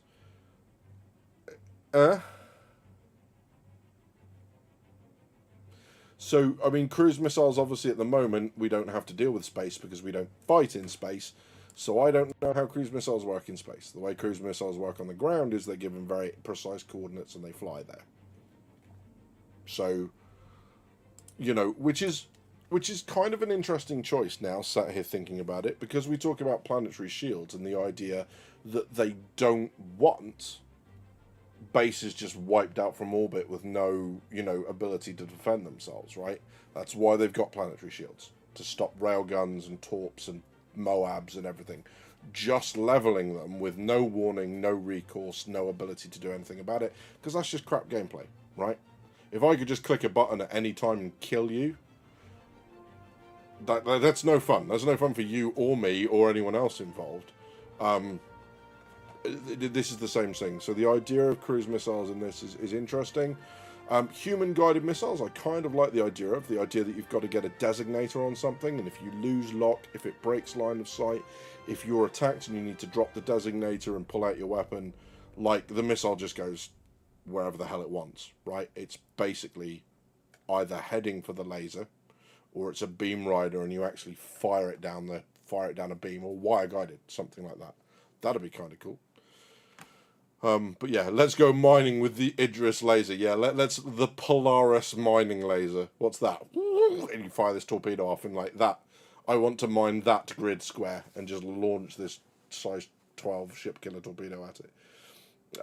So yeah. So the TV missile is what they're saying here. It cannot be guided, so it won't be TV. So, because TV missiles, obviously, you can then alter. So yeah. Can I use the beam from my K kit like Hathor? I don't know, Burger Pops. I feel like that's something you should absolutely push for. And let's see what they say. I mean, what's the worst that can happen, right? So a fair amount here then of interesting bits and pieces. They do say it, like we said, it's a maybe in the future for human-guided missiles. Now onto the Nautilus. I just want to cover this. Okay. Oh, of course. It's something else entirely. So let's go on to this. No, that's not what I want. This. Here we go. So John Crew has already said I think that my comments have been translated incorrectly. Unsurprisingly, this is what we've been saying all the way through. What I said was the Nautilus requires gameplay and features, and as we're focused on quality of life, that means it's not in production. When it does, it will have an updated concept pass to bring it in line with current standards. Okay? What was actually said, okay, was this. So that's what he said. This is how it made it into the comments. The Nautilus is out of date mechanically and isn't worth thinking about right now.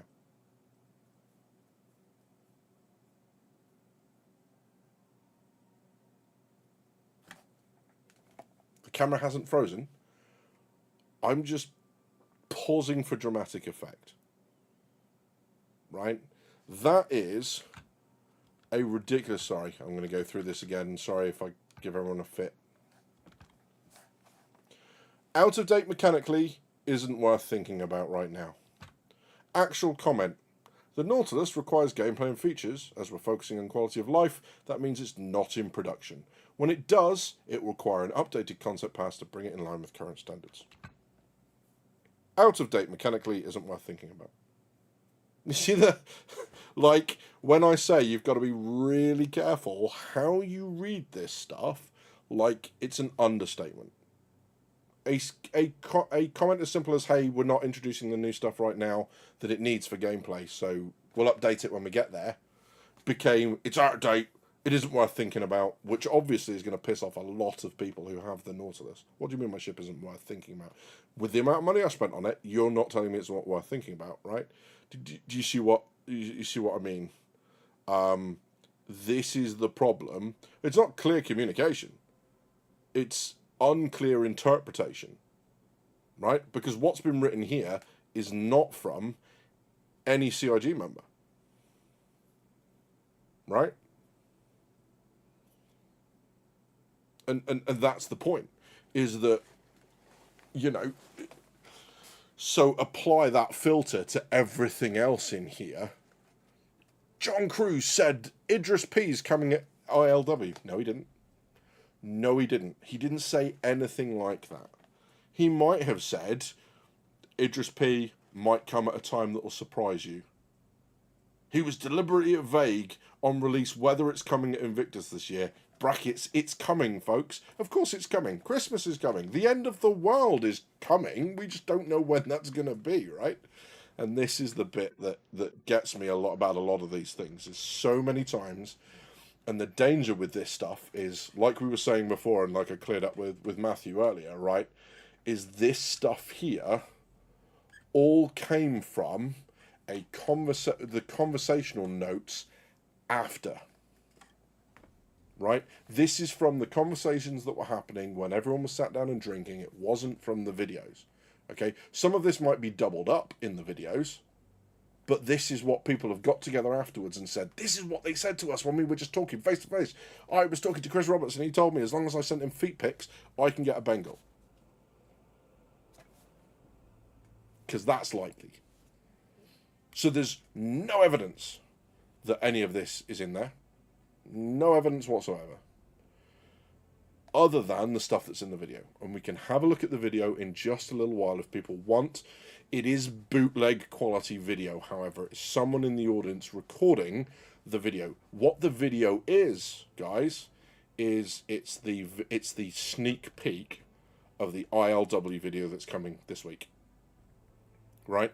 And this is what I meant about saying that I get it. People are going to be upset that it was shown to other people. But like we said, those in Asia... a lot of them do not get the opportunity for a Citizen Con.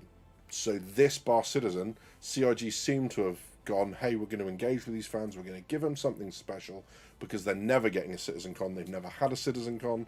You kind of hope they do the sort of same thing for Australia and New Zealand as well, right? Because they don't get the chance either. And, you know, the option to give them a little bit more information. It's the ILW one.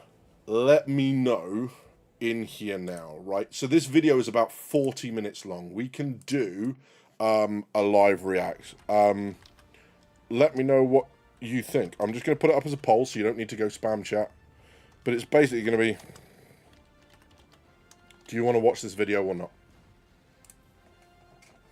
Okay. The other options are basically, we can go and do something like, I don't know, we can go and look at a little bit more of the rumours here. We can go and look at some of the gameplay stuff, and I can play some stuff. We'll see. Asking for a friend. Conceptually, if we got a battleship, do you think it would be a good element for roleplay and open door to veterans gameplay? We will get the full video next week. You're entirely right. Yeah, look, I think there's so much in this game that opens that door. It's not directly military, but then again, so I'm going to talk very generally. Veterans are, understandably, because I am one, very dear to my heart, right? This whole thing, and I'm hoping that when there's enough of us and when I can get all my shit in one sock, that I'm hoping that what we can do is get together and maybe do a fundraiser or two for worthy veterans charities, and, you know, kind of help out with that sort of stuff. I would be 100% on board with that. The nice thing about Star Citizen is it gives all of the options for combined arms gameplay, right? Combat air patrol, ships in orbit coming to land people, people fighting on the ground, people fighting in vehicles. Like, the level, if you wanted to go full milsim in this, as some people already have, like the UE Pathfinders, go look for them on YouTube, right? There is so much stuff there. Like, you could go nuts with this. You could do Marines and Army only. You could do Air Force only. You could do Navy. You could bring all those together. You know, you could have orgs that work together on that front, and this is the Navy org. This is the Air Force org.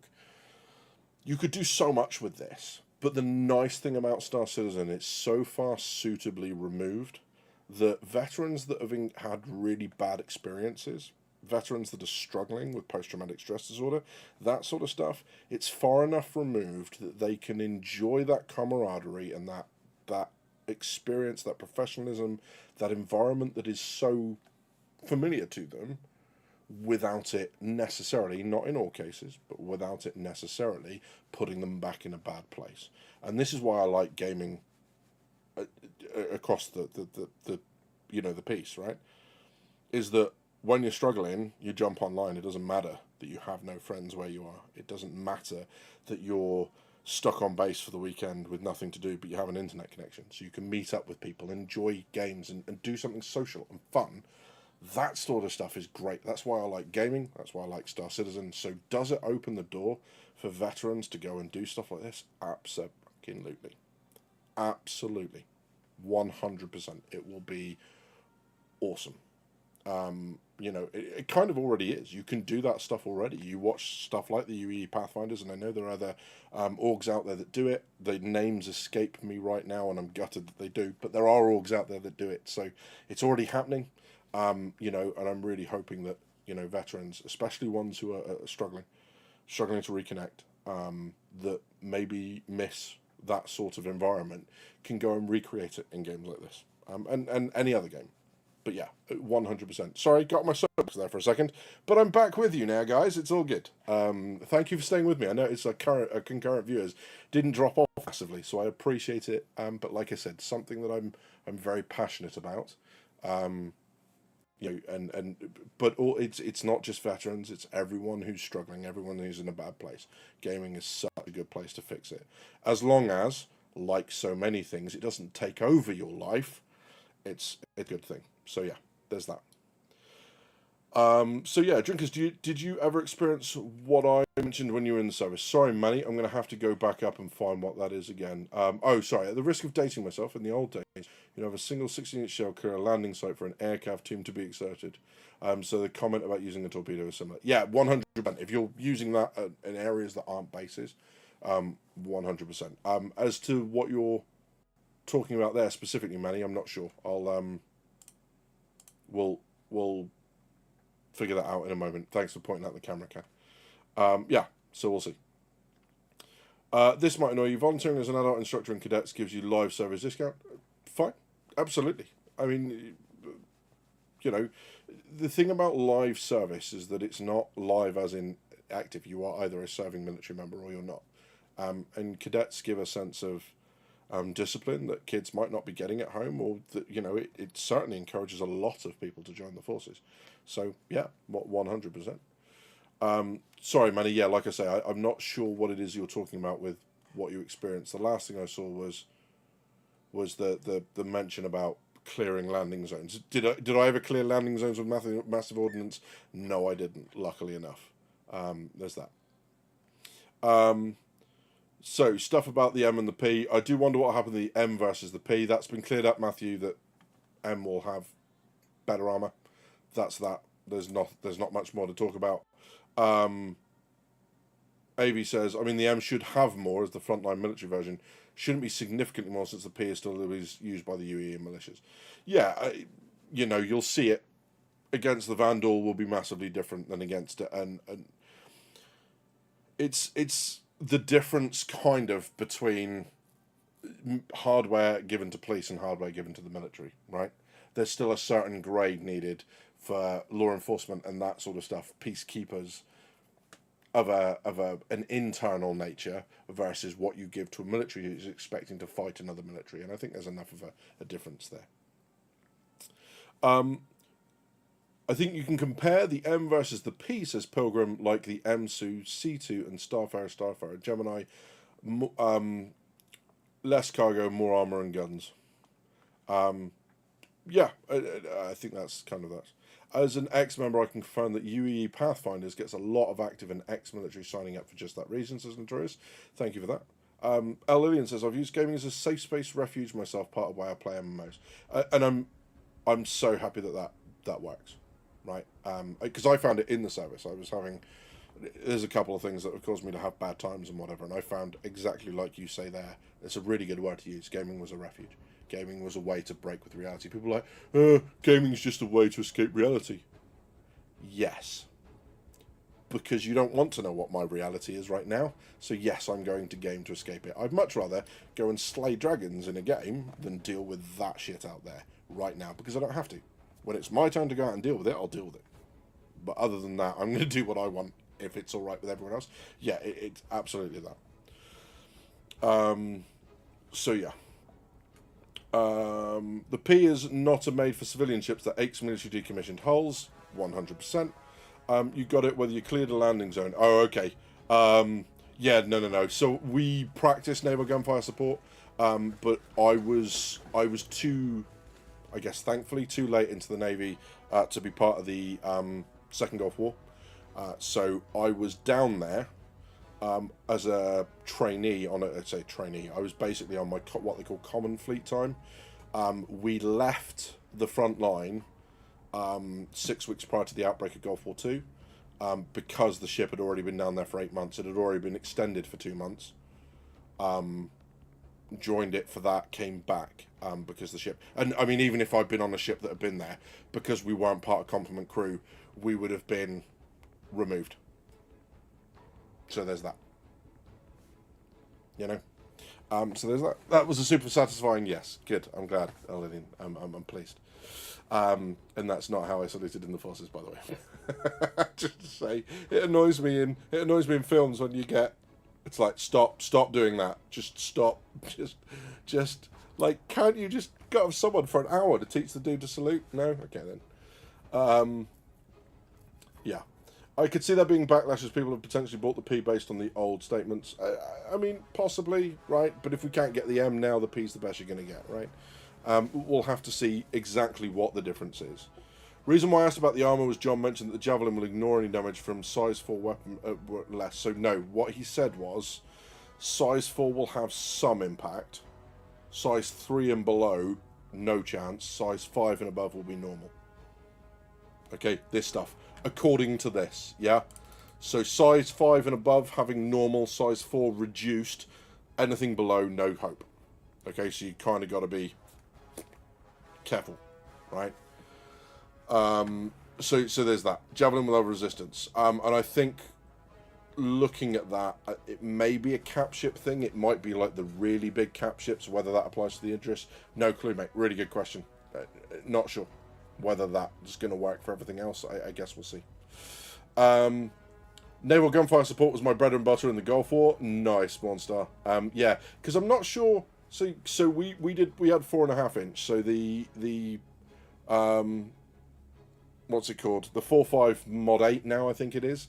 The Crichton gun they used to call it, because it looks like the head of Crichton from Red Dwarf. On the front is a 4.5 inch naval shell, but they were able to do airburst as well as like star shells and impact. So yeah, 16-inch guns. That makes a little bit more of a mess, Monster. I'm not gonna lie. That's yeah.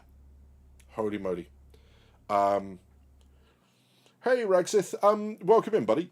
So where this came from, Bar Citizen, Beijing, this weekend. The interesting thing is there are two parts to that question. Okay, the first is, sorry, I'm just going to skip through. Right. So the first part is this. This is a summary taken from Discord. This is on Spectrum, massive CIG development news. Okay, loads of pictures with it. This is a summary that was posted from Discord onto Spectrum. The summary came from the video we have here, and we're going to watch in a little bit because I've got a fairly decent amount of people saying they want to watch it, right? We're also going to see it at the end of the... we're going to see it next week anyway, the video that they were shown. I guess we can kind of have a look at it if people want to. I haven't had a look at the poll results yet. Okay. The other part of that is this thing. The source for this, my friend, is what people have recorded from conversations after the presentations. So some of this is doubled up. Some of this was also in the presentations. But a lot of this, for example, the stuff about the Perseus becoming flyable at IAE, not ILW, is from conversations had at the Bar Citizen afterwards. So, a couple of problems with that: alcohol, translation, intent, context. So we don't know. So all of this has to be taken from a pinch of salt, with a pinch of salt. But as it says up here, the other post for this, if you want the source, further notes from John Crew, Bar Citizen, Beijing. Okay, and what I'll do is I'll get both of those links and I'll whack them in the description of the live stream once we're all done here. Okay, so people can get hold of it. Hopefully that helps, my friends. But yeah, I hope that's it. But good to see you anyway. I don't remember seeing you recently, so good to see you, my friend. I think it's more when you get to the Idris level, it becomes hull limited and new money versus credit, and trying to turn them is a lot harder. Sorry, here we go. It won't be a backlash, so this is what the response was. Sorry, so I'll read these in order. Alien says it won't be a backlash. The Idris is a classy ship no matter what, and you can always melt it and buy other ships.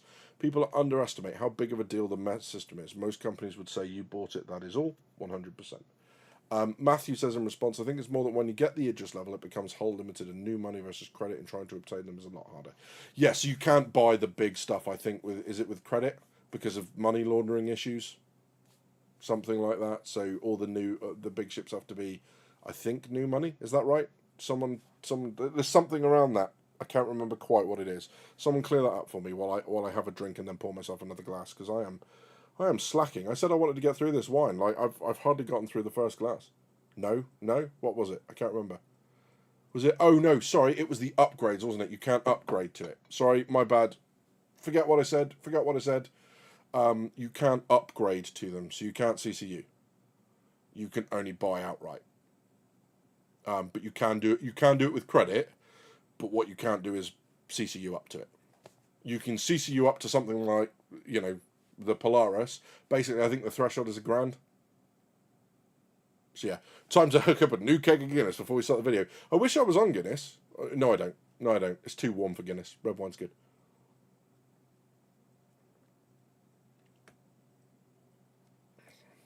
Yeah. So interestingly, Notorious, they've had to remove that. So, because they charge VAT. And VAT is not donation or pledging. VAT is specifically for the sale of a product.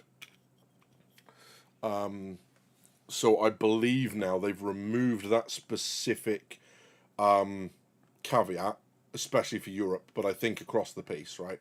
That's the problem that they've had, is that they can't stipulate that anymore. And fucking right too. They shouldn't be doing that.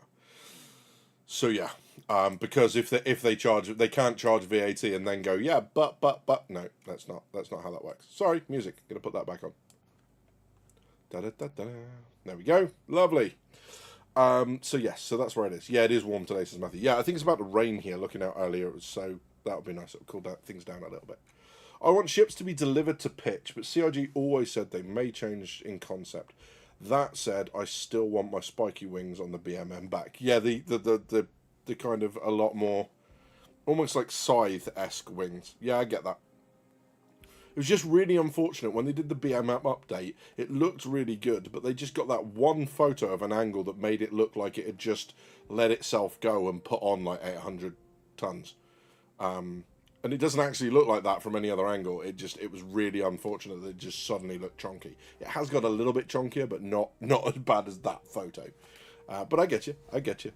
Oh no, alternator problems. Oh mate, car stuff is rubbish.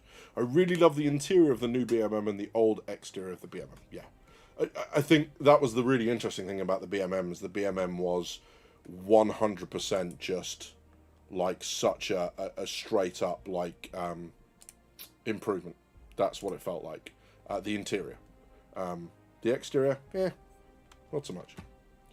Okay, so we didn't kind of do this bit, but then again, I kind of looked at that and went, that's a lot of text. Also, that's a lot of white, and we don't need that. Okay, so this is the video that was shown. This is the angle of it, but what you can see here, if I just skip through without showing anything, so no spoilers just yet. Okay, what you're going to see here at the top right-hand corner, there's the Star Citizen Not So Live. Yeah, this bit up here. So this looks pre-recorded, but this is the ILW stuff. So again, I don't want to go too far because I think it might start to show other stuff, but yeah. So then they, someone recorded this from in here. Spoilers, Jared swears. Nice. So yeah. So this is the video that they've seen. This video we will all see later on in the week as the official ILW. Now, what I've got here is just looking at the poll. Then, if I end it now, let's see what people said. So 46 of you voted, 60% want to watch it. Good old YouTube not adding up to 100. 39% said no. Is anyone really bothered about the whole, like, spoilers, don't want to see it on a bootlegged version? Is anyone really upset by that? Because, I normally don't go in for the spoilers thing, but seeing as it's going to be out there, the problem with the spoilers thing, right, and the news thing is I think I'm going to have to start breaking my rule, and I'm going to have to start getting into it.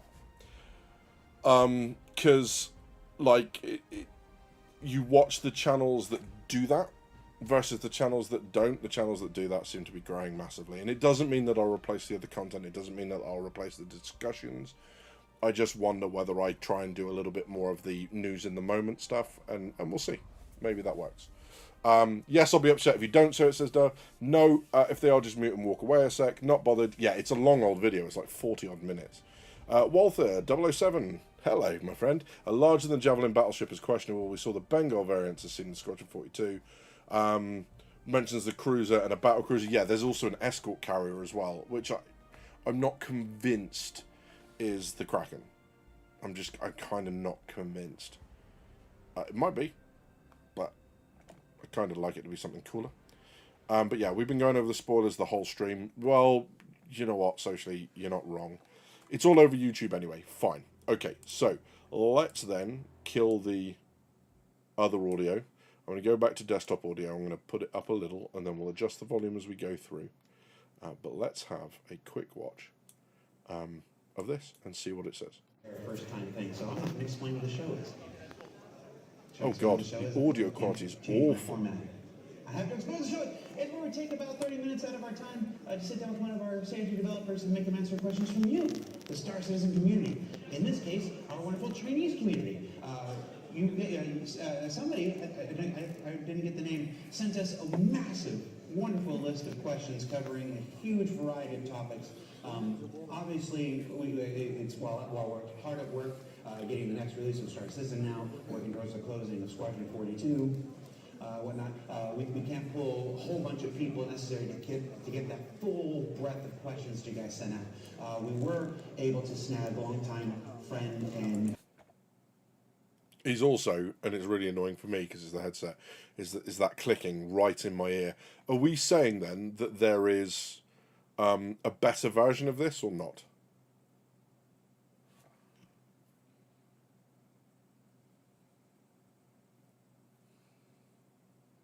There is a better version. Can you find me that version?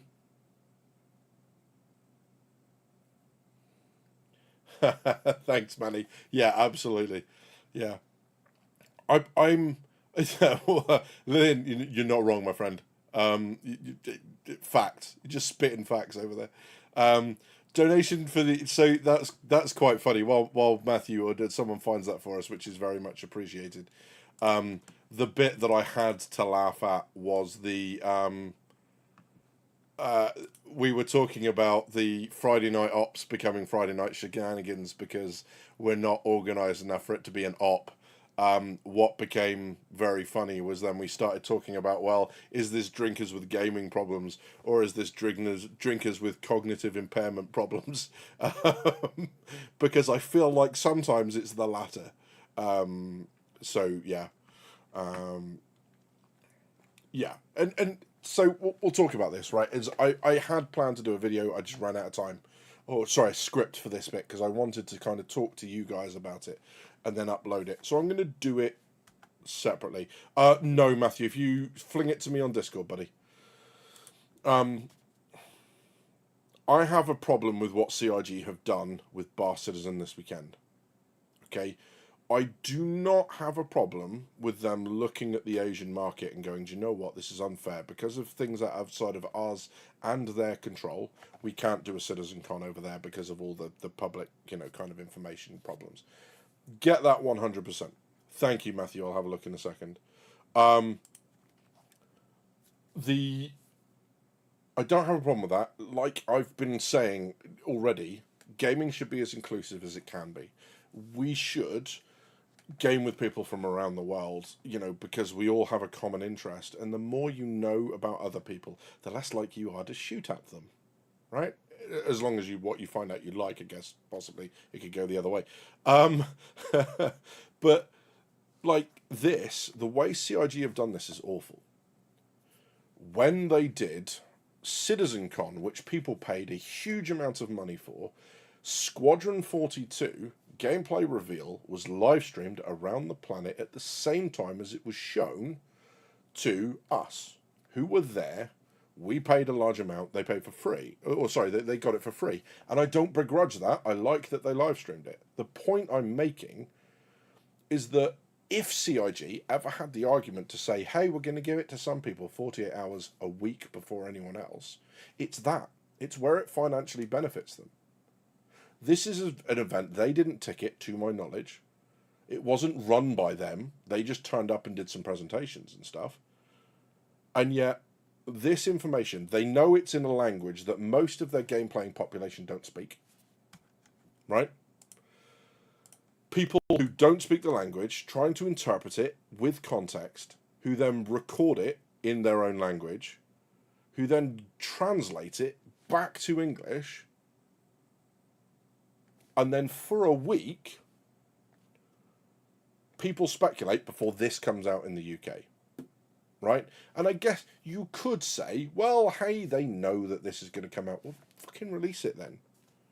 Tell people, hi guys, Saturday evening, we're going to go to Asia. We're going to go to China, where we want to release some information. We're going to give it to everyone on Sunday. Nobody needs to be at work on Sunday. You just time the release on YouTube. Right? And you show it to everyone. And that way then, what doesn't happen is between now and Thursday, or whenever this video ends up airing to the rest of the gaming community, that week is a long old time. And Can talks about the news cycle, right?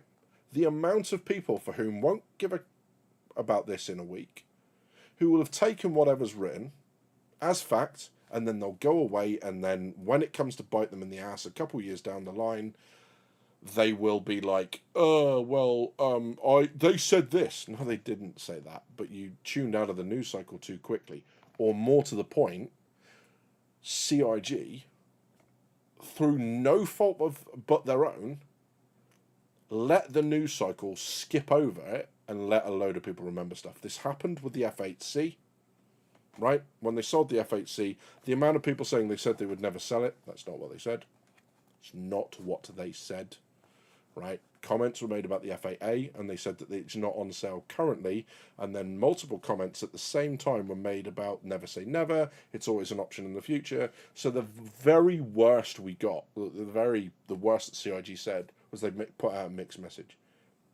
They never made a promise, and yet, a couple years down the line, they sell the F8, everybody loses their shit, right? Everybody, it is a loose term, right? So they've got to be careful.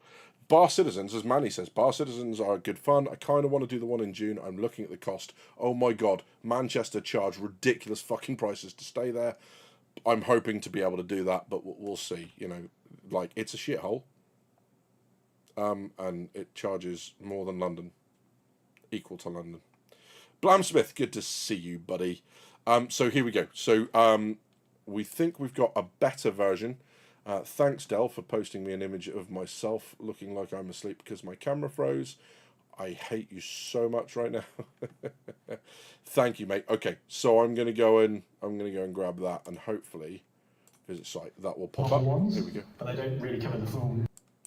Tell the story right now. Would that be no? We'll get right to it. So, vehicle gameplay questions from the Chinese community. That's better, right? Is that okay for everyone? Is that better? In no particular order. Right off the bat, will there be more types of ground vehicles? Yes. There's obviously we have a range of ground vehicles at the moment, but they're pretty much a select few manufacturers and either wheeled tank tracks and a couple of hover ones, but they don't really cover the full range. Like I know you've had Alberto on SEO in the past doing like the chopper and like the Origin hover tank, and I'm not going to say which ones we want to do, but we do want to do more in the sort Carl, of facts. Like, let's say combat hover vehicles rather than transport ones. Yeah, I've always had that. I feel like we've been doing this for 10 years now. I feel like at some point you and I have had casual conversations about some kind of like mobile base that kind of hovers around, like a floating platform with doors and rooms and stuff like that. Something more akin to a ship's, to a proper ship size, like a Cutlass size or a Freelancer size, but ground and hovering. Just like I always remember, you know, I grew up with G.I. Joe and stuff, and those mobile base things, like a Rolling Thunder. What is he talking about? Especially if it happens. Shut up, Jared. Let him talk. There's a lot of room for that. Yeah.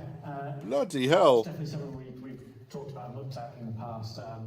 We have obviously ground vehicle garages and we have ship hangars. And the slight problem that has always somewhat interfered with that plan of a larger ground vehicle is our ground vehicle garages aren't big enough. Our ship hangars are, but not necessarily every ship hangar you can hover or drive a vehicle out of. Especially the ones with the seating exits. So it's coming up with a solution. I assume what he's saying there, like at the garages at Microtech, they're not necessarily big enough for all the ground vehicles that they want to have. Then if you then spawn them in the hangars, that's great, but then they can't get out of the hangar.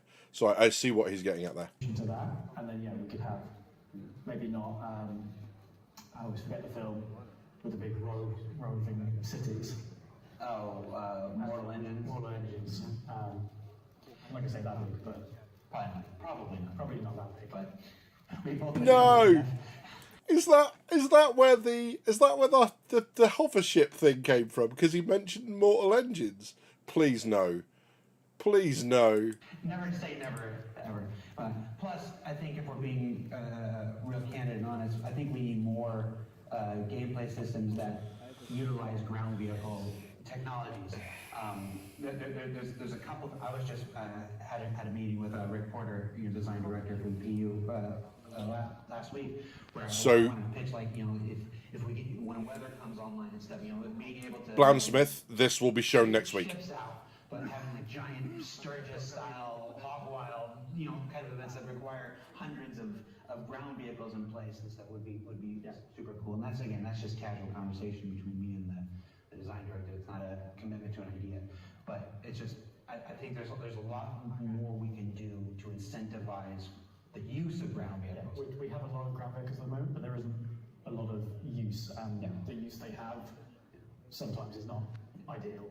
So when we can incentivize that use more, then I think it'll be a natural kind of progression. Yeah, let's find out what other kind of ground vehicles we can add to this. All right. How do you design ship living quarters? What equipment and features are essential for gold standard? We believe so, Griffiths. So in terms of gold standards, living quarters really depends on the role of the ship. Okay, so I just want to...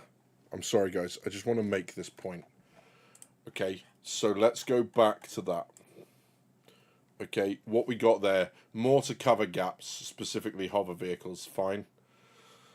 Larger ground vehicles are challenged by small vehicle hangars. I think what they're saying is vehicles, if they wanted to do vehicles of the Cutlass size, then they couldn't, because ground vehicle hangars aren't big enough.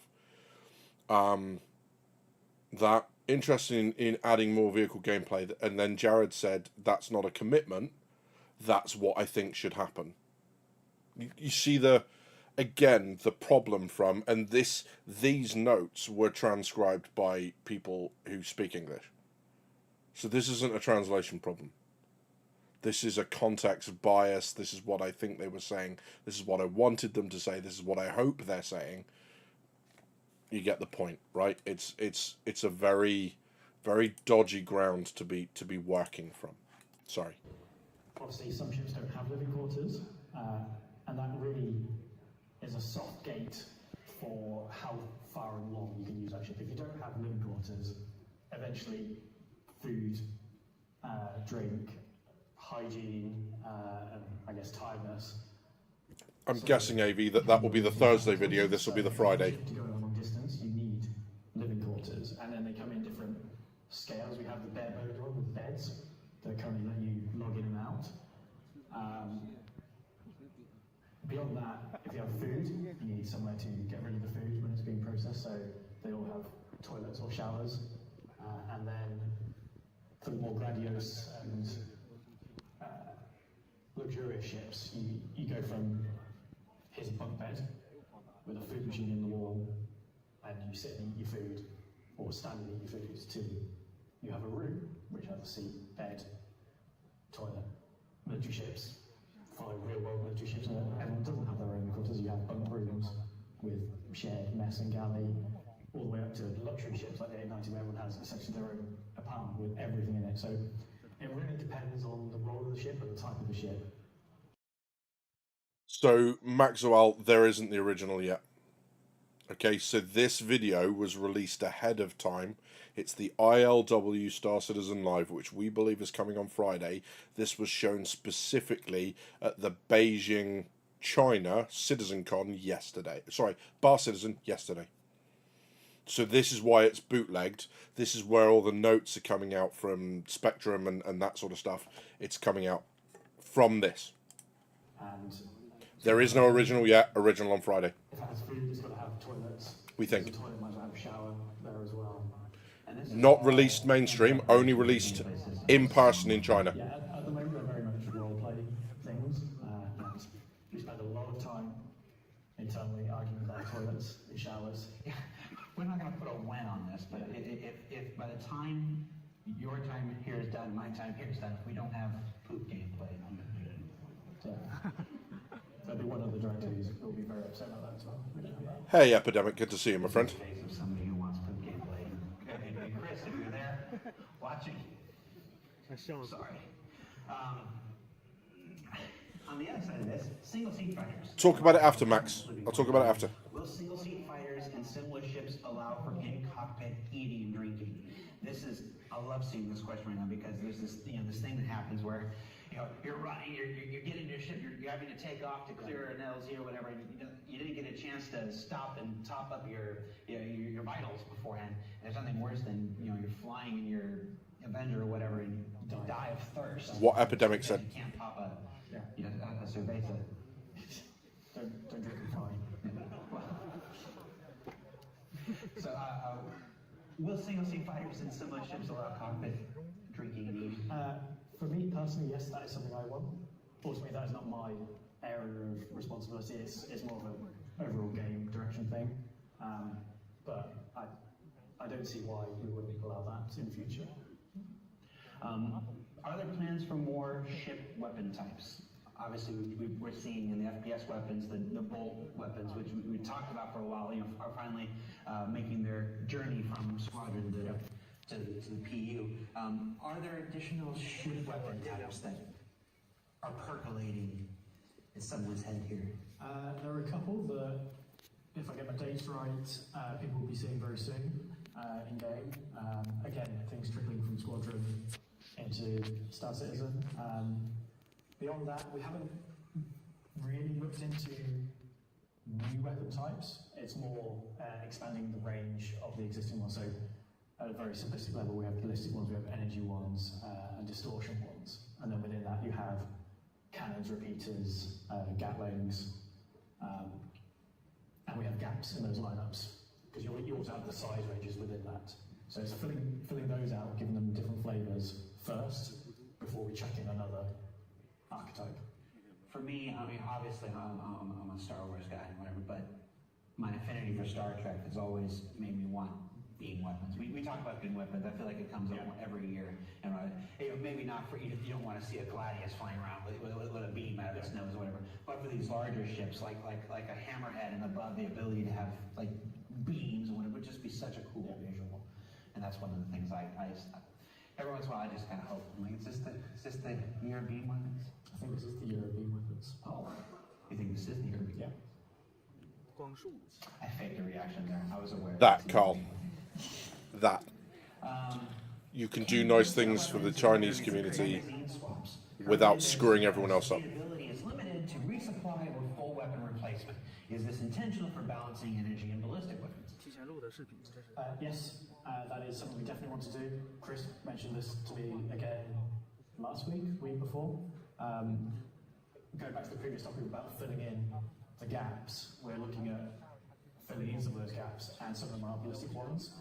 And as part of the design for them, they do have, or will have, physical magazines that you can reload. So if on the outside, say Gladius, Gladius for example, let's go Avenger.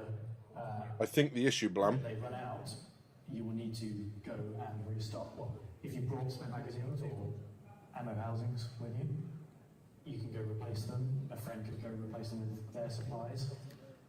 Not every ship will be like that. It's not, say, practical on a Hammerhead to have all 24 guns, ballistic, and someone's going to spend all their time outside the ship, EVAing around in combat, trying to plug magazines in. For some ships, they will have essentially an internal reloading mechanism, and that will take the format of, there will be a designated area in the ship, which should hopefully be near the cargo supply. And it's similar to how base building will work, in that you'll be taking your resources, in this case boxes of ammo, feeding it into the machine, which we've already seen on the stream. We've already looked at the stream. So just to pick up on the conversation between Carl and Epidemic. So the issue is that it's not, and Blamsmith asked about his YouTube Twitch block. Don't know. The problem is there's significant limits on what you can broadcast and say, obviously, especially when you're bringing in the internet and stuff. There's issues on the games that they can play and all that sort of stuff. Clearly, they can play Star Citizen. But it seems to play a massive part in why there isn't an Asian location for CitizenCon, right? As well as the fact that there are no studios over there. Same Australia. Right, it's a geographic thing. So what they seem to be doing here is something nice for the Chinese community. They're going over and not just doing a Bar Citizen, they're bringing a little bit extra, right? They're giving them a sneak peek of a video. The sneak peek is not the problem that I have. The problem is that between Star Citizen, between the sneak peek and anyone else getting it, it's a week. Which, again, isn't a problem in and of itself. But what we have here is huge translation issues, right? And we've just seen that because we've seen what John Crew said versus what was reported back on Spectrum as John Crew having said. And that's the problem, right? Is the news cycle will have moved on in a week. People will have forgotten, you know, those who aren't playing ILW would just be like, well, my ships aren't coming, so I'm not interested. Won't be thinking about this anymore, and whatever misinformation they've seen over the weekend will then persist, and we've seen this effect with the F8 and everything else. So I love the fact they've done something special. My point is that this could have been released 24 hours afterwards to stop those rumours. So everyone goes, oh, that's what they said. Right? Because it's still fresh in the news cycle, given how many people are going, wait, why are you not watching the video? You see what I mean? So, yeah, we'll go back to this. Translation bias, interpretation bias, because we've not just got what's in the video, we've got conversations that happened afterwards. So that person's understanding of English has to be flawless. The person who's saying it has to be saying precisely what they mean without the possibility of it being misinterpreted. Then they have to record it in flawless English, or if they record it in Chinese, auto-translate has to be flawless. And none of that fucking happens ever. Ever. So all we've got is a bunch of information that vaguely might be possible. For example, they said we're placing the manned turrets on the Perseus with size 8 hardpoints. Replacing the turrets with size 8 hardpoints. Not replacing the hardpoints on the turrets. That's what it said. If you read that, the Perseus is losing its turrets. Now, nobody here thinks that's what's actually happened. The problem is someone who reads that in isolation would be going, what, the Perseus isn't getting turrets? You see what I mean? Anyway, we're going to go... Then we'll put it into the ship's internal storage, and then the ship itself will resupply to the weapons that need it. So, rather than you have to manage 24 individual... Interesting, Blandsmith. I didn't know that. Feeding the crates of ammo in as needed. My understanding is that that's the only real reason to have children. Yes. Yeah.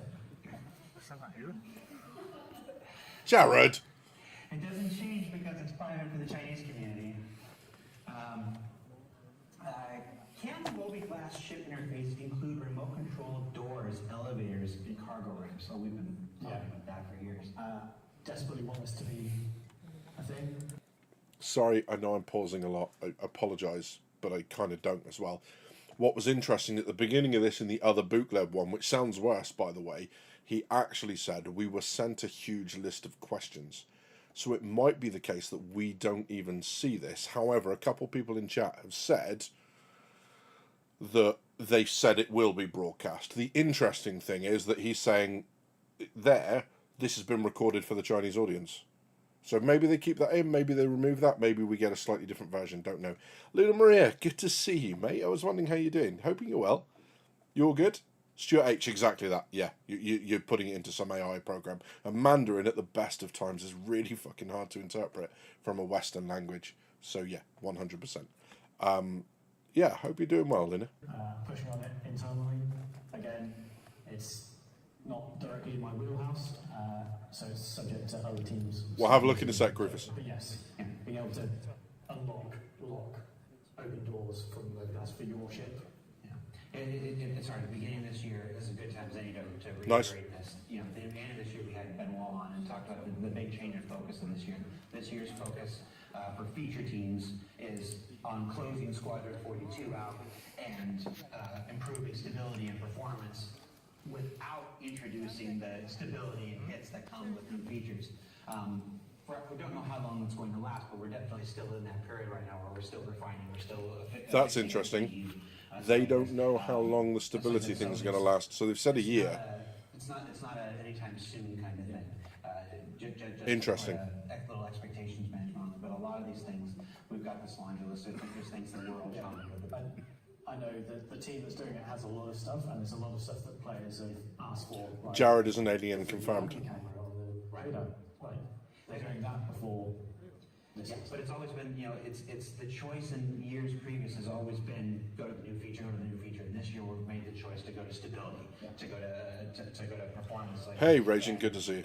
That benefit is very apparent already, and there's still more work to do, and there's still more that we're going to continue to do. So while it can sometimes be hard, Thanks, Carl. I appreciate you.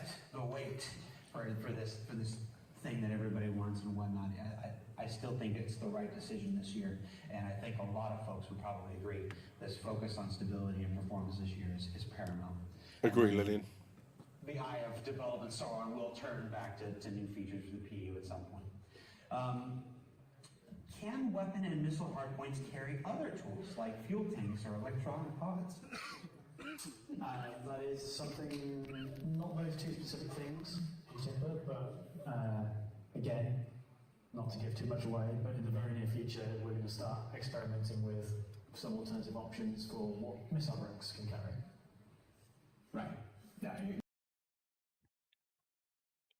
In the very near future, we'll look at options for what missile racks carry. If we look at the original post, right, what was written down, I think it's here. It says ILW. It specifically states that we'll find out at ILW. That's not what he said. That's absolutely not what he said. In fact, Jesus, is that in the other notes, the stuff that's supposed to be more accurate? It is, isn't it? Good Lord. And yeah, I don't know how many more times I'm going to have to say, oh, hang on. I don't know how many more times I can say this, but this is the problem. Where are we? Where's the weapons one?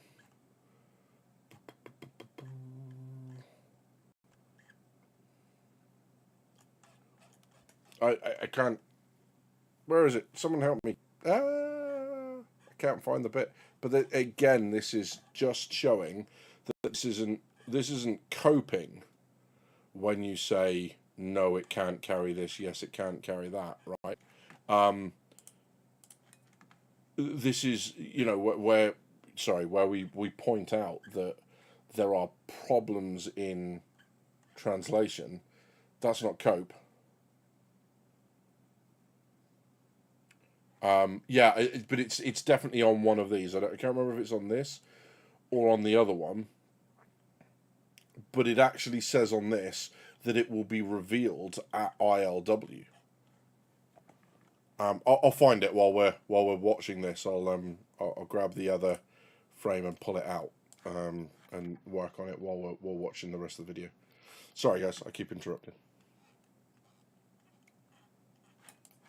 Play. Talking about Invictus launcher. Yes. Yeah. So you'll see a couple new items that you swap out both on the exterior ships, on the airplanes, and interior. Yeah. So some component upgrades and stuff. So look out for that. Yeah. It's getting very confusing filming this in advance before flying to be here with everyone in this room wherever I am. Oh yeah. Say something to future you. Hello, please get a haircut before you go to China. Currently, marine seats on ships feel underutilized. Will they have unique functions in the future? Assuming this is drop seats, yes, they sort of do already, but it's sort of underutilized or unnoticed feature in that we do impart G-forces onto loose actors within ships. So for drop ships, if you are... Sorry, I know it's going to piss people off that I've just paused it, but I've just found it. I just want to confirm this before we get too far on. Oh, he just said at ILW, did he? Okay, fine. If he said at ILW, that's fine. But there is this bit here. ILW will have alternatives for loading missile racks. That's great. If it has been said, then fine. Perfect. Thank you, Kedron, for clarifying that one, my friend. People crammed at the back of Valkyrie, and the pilot does a hard turn. You're all ragdolling, falling over. It doesn't happen really as much as we want, or the way we want it. It's very binary. Like big impulse happens, everyone falls over. Whereas the way Chris is talking about it is your gravity generator on ships, which is not yet a physicalized item, but will be. I'll show you in a bit, Carl. We'll have a look at it again. Gravity. So rather than being too much gravity, everyone fall over, it's hard turn, gravity's failing, everything starts getting loose, and if it continues, then people start, not necessarily falling over, but almost like EVAing inside the ship, because the gravity cannot keep up with the force and the directions. So then,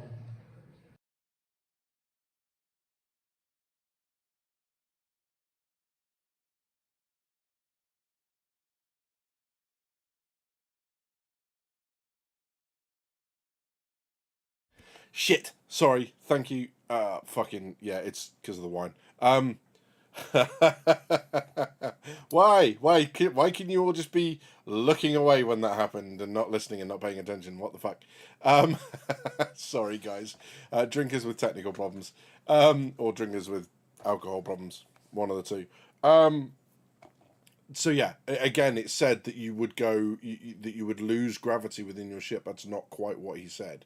He said it was basically like the weightless, when the SpaceX flights were arcing up and people just went weightless for a little bit. It's not the same as the gravity generator shutting down. So yeah. being sat in the seats, you're not having to deal with any of that. But the counter to that is we want to make dropships Lies. It's pre-recorded. be more utilised. At the moment, they're probably not tanky enough to, like, they don't have enough health to survive the drop in versus other ships, so we've got to bump that up to get people using them. Dropships are literally the living manifestation of putting all your eggs in one basket. Yes, they need to survive the drop for people to bother using them, so it's a sort of cyclical thing.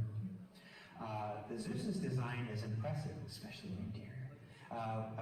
Will the Galaxy follow a similar style? Boy, I hope so. Yes, obviously we talked about CitizenCon doing the RSI ships in sort of Nice. sequence, so we've done the Polaris, doing the Perseus at the moment, and then the Galaxy would be after. The difference between the Galaxy is it's a civilian ship, it's not the RSI military theme, so the Polaris and Perseus share a lot of visual cues together and materials and lighting. It does take bits from the Zeus, but not everything. And we will see more of the Zeus styling in the Galaxy and other RSI ships this year. Seems that way, Carl. Seems that way. Polaris and Perseus one. I love that. The RSI interior, the Zeus interior. Yeah, personally, I'm not a big fan of the ship, but the interior just knocked me off the butt. I love the Zeus interiors. You mentioned the Perseus. I read on Reddit that that's coming in a big decision. It's not. Perseus, not Invictus. Will ships like Javelin and Kraken have cargo functionality? Loading and unloading on the ground is currently cumbersome. The Caterpillar is an interesting. The Caterpillar is an interesting pain point. So we recently changed the side doors to go down to the ground to sort of improve that, and it sort of improved some things, made other things worse. That's not how we want to do it. I think, retrospectively, if we were to design the Caterpillar today, it would not have doors like that. Well, no, knowing what we know today versus what we knew in So we're sort of hamstrung by that design. Whether we will entirely redo that, I don't know yet. But we do. That's interesting. Design, we do still want to have the 3 stages. If you would have done it differently, just do it differently. Limitation with the existing door tech, and I'm still solid mode on Reddit. It works as it is, but if you're going to make it better, make it better. Doors in Star Citizen have 2 states, open or closed. The Caterpillar doors, side doors, are doors, so they are closed or they're open, and it's just where that open state is. So we chose to move it all the way down to the ground to improve things. We can't currently add a 3rd interim state, so open, and keep it there. Yeah. We do want to have that state, but that, again, it's a feature. Anyone that's ever worked in games knows how horrendously complicated doors are. It's the big need. Doors and elevators. Doors and elevators. And we can't use elevators or transit because they're essentially using platforms, which we could get them to rotate and translate, but you wouldn't be able to have all the synchronized animation for the pistons on the side. That's why we've used doors. That's why we're stuck with 2 states. Trying to think about how those patch notes would go off. We've added 8 elements. That's interesting.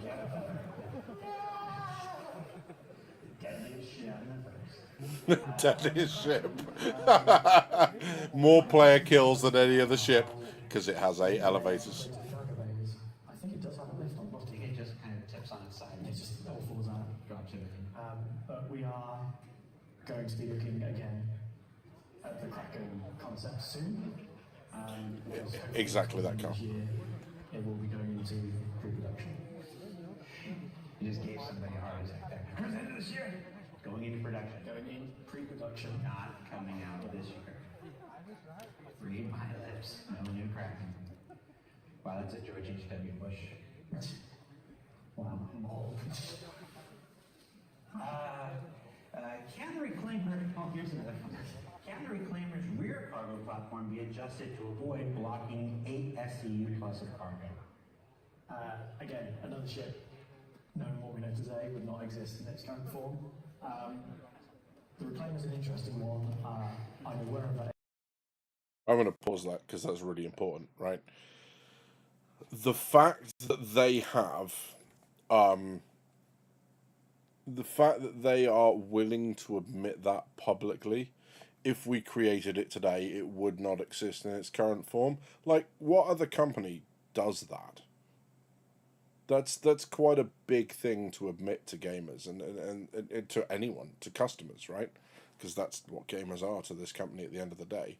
It's quite a significant thing for them to turn around and go, hey, look, we wouldn't have done it like this if we'd done it now. That's really good because it means they're learning loads of lessons. It's also really bad for reclaimer owners, of which I am one, thanks Edison and Can. You know, so like I get it, but it's really interesting that they are, yeah, exactly that, Carl. That's pretty standard for them to admit it. You wouldn't see Ubisoft a moving fan, 100%, or the Oblivion stuff, Bethesda, like, you know, there's some real problems with that. Watching that being played, they won't admit it. You know, like what's his face? I forget the guy's name. When they did Starfield, the same guy doing the whole, well, just get a better PC if it doesn't run properly. You know, when you just like, do you want to feel how hard I can punch? Just, yeah, Todd Howard. Thank you, Carl. Exactly that. Yeah, 100%. But yes, that is precisely what we want CRG to be comfortable saying. Exactly that, Lillian. You know, and this idea of the fact that they accept that gives me as an owner going, okay, they've reflected, they've recognised it, they've acknowledged it to us, and when it becomes possible for them, you know, I wouldn't want it. I wouldn't want those changes before everyone who's waiting for their Galaxy and Odyssey and you know, kind of all of the Polaris, sorry, not the Polaris, you know, every other ship that we're waiting for in game, Idris, all the way down to the Legionnaire and the small ships, right? I want people to have their ships, but it's nice to know they've acknowledged it because it increases massively the chance. Gemini, yeah, exactly that. I say, you know, it massively increases the chance of them going back to fix it at some point, and that's all I want as a reclaimer owner. I just want to know that it might get better at some point. It works for now. We can do the workaround. It's fun at Star Citizen to work around the bugs. But yeah. Essay, good to see you, my friend. Stunner, hello, buddy. Not bad news for Reclaimer owners. Just means MMO that you'll get the rework you need one day.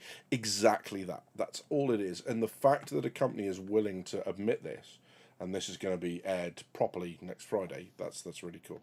Good to see you, my friend. Hope you're doing well. I think that was covered, Matthew. Nothing's happened to it.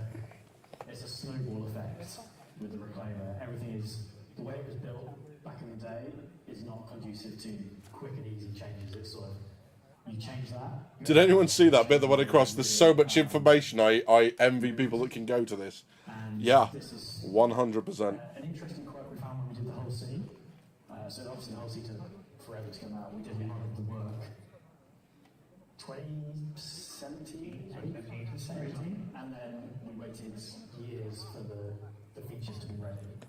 And when we came back to it, the way we build ships now is different to then. Oh yeah. And the route we hadn't done, we did, and the two clashed visually significantly. So we sort of ended up having to downgrade the current art style and slightly upres the old art style to make it not look so jarring, and the reclaimer would suffer from the same thing. So, in my opinion, if there's something quick and easy we can do, we'll do it.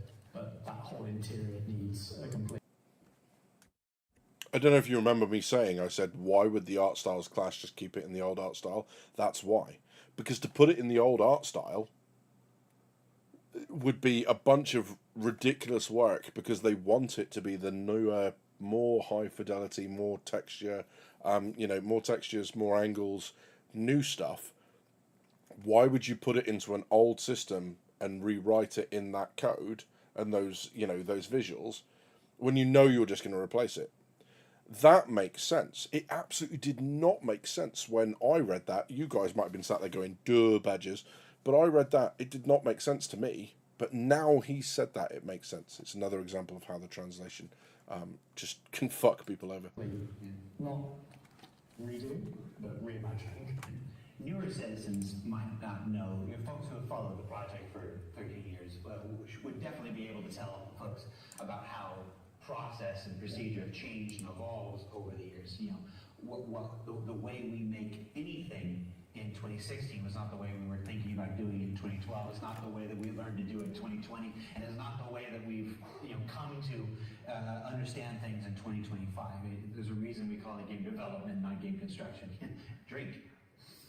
You said the thing, and whatnot. That it's so many of these ships. I can't help but notice the Caterpillar, the whole scene. I mean, these are old Jim Martin ships who I love, who was at the very beginning, along with Ryan Church, developing these things before we had things like metrics, before we understood all of our game mechanics and how they would actually function versus how we imagined they would function and stuff like this. So yeah, I think we started seeing, obviously we've started seeing Mark IIs and stuff like the Hornets and stuff like this. And I imagine some ships will probably just get a Mark II and whatnot.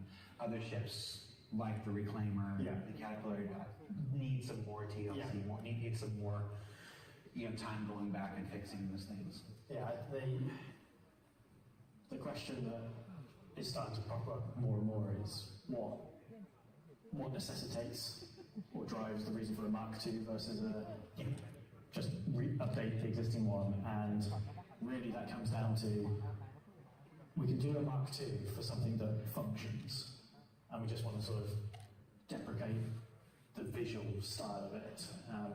The Hornets, for example, there's nothing wrong with the Mark I Hornets. We just wanted to have the cooler Mark II Hornets visually out there. But for things like the Reclaimer, if we made a Mark II Reclaimer, we've still got to make the Mark I Reclaimer actually function how it's supposed to function with the salvage mechanic. At which point... So just we're all clear there.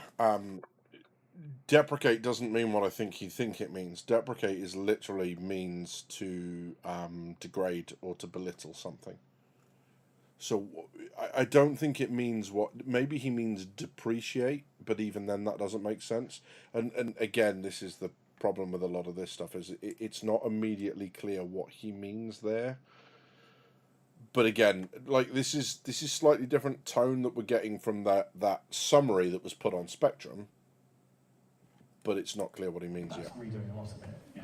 So there won't be like a Mark II Reclaimer.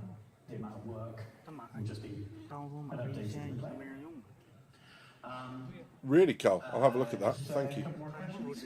We'll wrap up here. Modules are often expensive optional additions. Will modules for ships like the Galaxy be available for in-game currency upon release, so players aren't stuck with half-functional ships? The modules, it's an interesting one. Part of it's an economy reason, part of it's a marketing reason, and part of it is pledge law. Yeah, like this. The Retaliator is really the only one that we've released with modules, and it sort of has an awkward... There was two ways to get a Retaliator at the time. There was the original pledge, which it was a bomber. It wasn't much of a... Yeah. And then there's the modular version.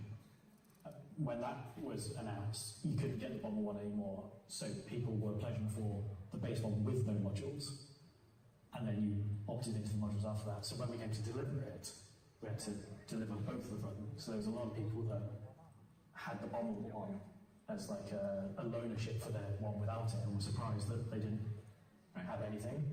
And the current rules set is the same as any new ship, that it will be available in-game After X amount of time for its actual release. So I know the amount of time right now. I just can't remember it specifically. I don't want to say the wrong thing right now, but it comes down to when there's, again, I'm not going to get into it. There's general marketing stuff, and then there's actually some laws and crowdfunding and pledge that you have to deliver the thing to those people who paid money before you can give it to stuff like that and whatever. So I don't have to worry about that stuff, which is why I don't have the information. I don't know if it's the case right now, but the retaliator modules. Thank you, Thurk. Not in the in-game shops. Thanks for clarifying that. There might be a technical reason why they're not in there. I genuinely don't know, but we can look into it. That's one of those have been around for a while. Yeah, right, Citizen Ninja. That freaks me out. So, Drink alcohol, fuckers. It's Bar Citizen. Fall damage and breakage effects, as seen in Squadron 42, that's Maelstrom, be implemented in the PD. yes, that is the plan. Maelstrom is full speed ahead in Squadron. My team and a lot of other teams are working on it currently. I think they are about, at the time of recording, about, I'm going to say, 70% of the way through converting the ship required for Squadron to Maelstrom. So it's been built in a way. Answers part of the question: why is Squadron in 2026? Press a few buttons. That's the Maelstrom version. It visually behaves the same, but it's using all the physical behaviours under the hood of it. That's converted to Maelstrom. That's the 70% quote. After that, Tech Art and Art can go in and chop it up more if they wish. Make it better, Make it better, shinier, break into more parts, make it more believable. And that's being done on a case-by-case basis. So we're doing all the hero ships, all the ships you fly and fight the most, and getting that first. So the actual fully Maelstrom conversion is a lot lower percentage. But overall, we're quite a long way through it.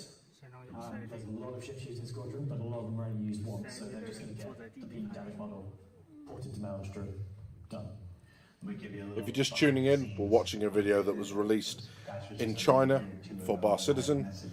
We'll see this properly on Friday. And Jesse looked at me, he was like, I'm in Maelstrom now, can I get to it later? I'm like, okay. Yeah. It's a whole new way of thinking about setup. Again, like you said just before, things. We'll talk about that too, Matthew. Years ago, in the case of Maelstrom, things we did weeks ago is not how we need to do things going forward. But it's definitely underway. Yeah, and it all does genuinely work, and it behaves physically correctly, and you see the visual result, like all those ships in 100% can. 100%, no doubt. the gameplay video. Those were all Maelstrom, and they break up differently to how things do in PE now. How is weight calculated, and what are its effects, such as ship overloading? We were just talking about that. Yeah, it's all related. There's two answers to this, both are the correct answer, but it depends what project you're working on. So obviously a Squadron is Maelstrom, and that does a lot of the work for you. So depending on the material you apply to the ship, or per parts of the ship, like you could have left wing be one material and right wing be another. You set the thickness of it, it calculates the surface area of that part based on the physics, mesh of it, does some clever maths. I'm sorry, I just got to jump on this. Manny, I don't mean to be mean. GTA has a history of delays.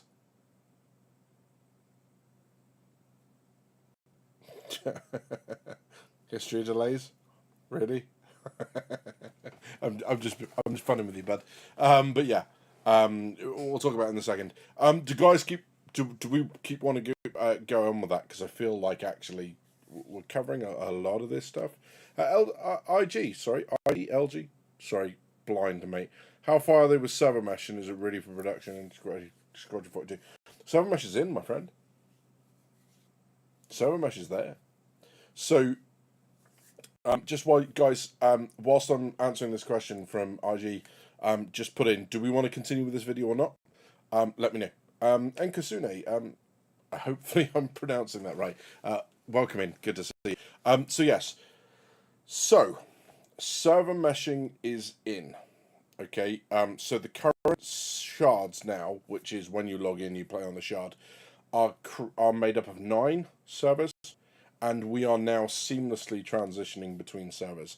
So what you can do is when you bring up your, and I can show you this later if you want, I can bring up the game, and when you bring up the camera, thank you, when you look at how many players are on, it gives you 2 numbers.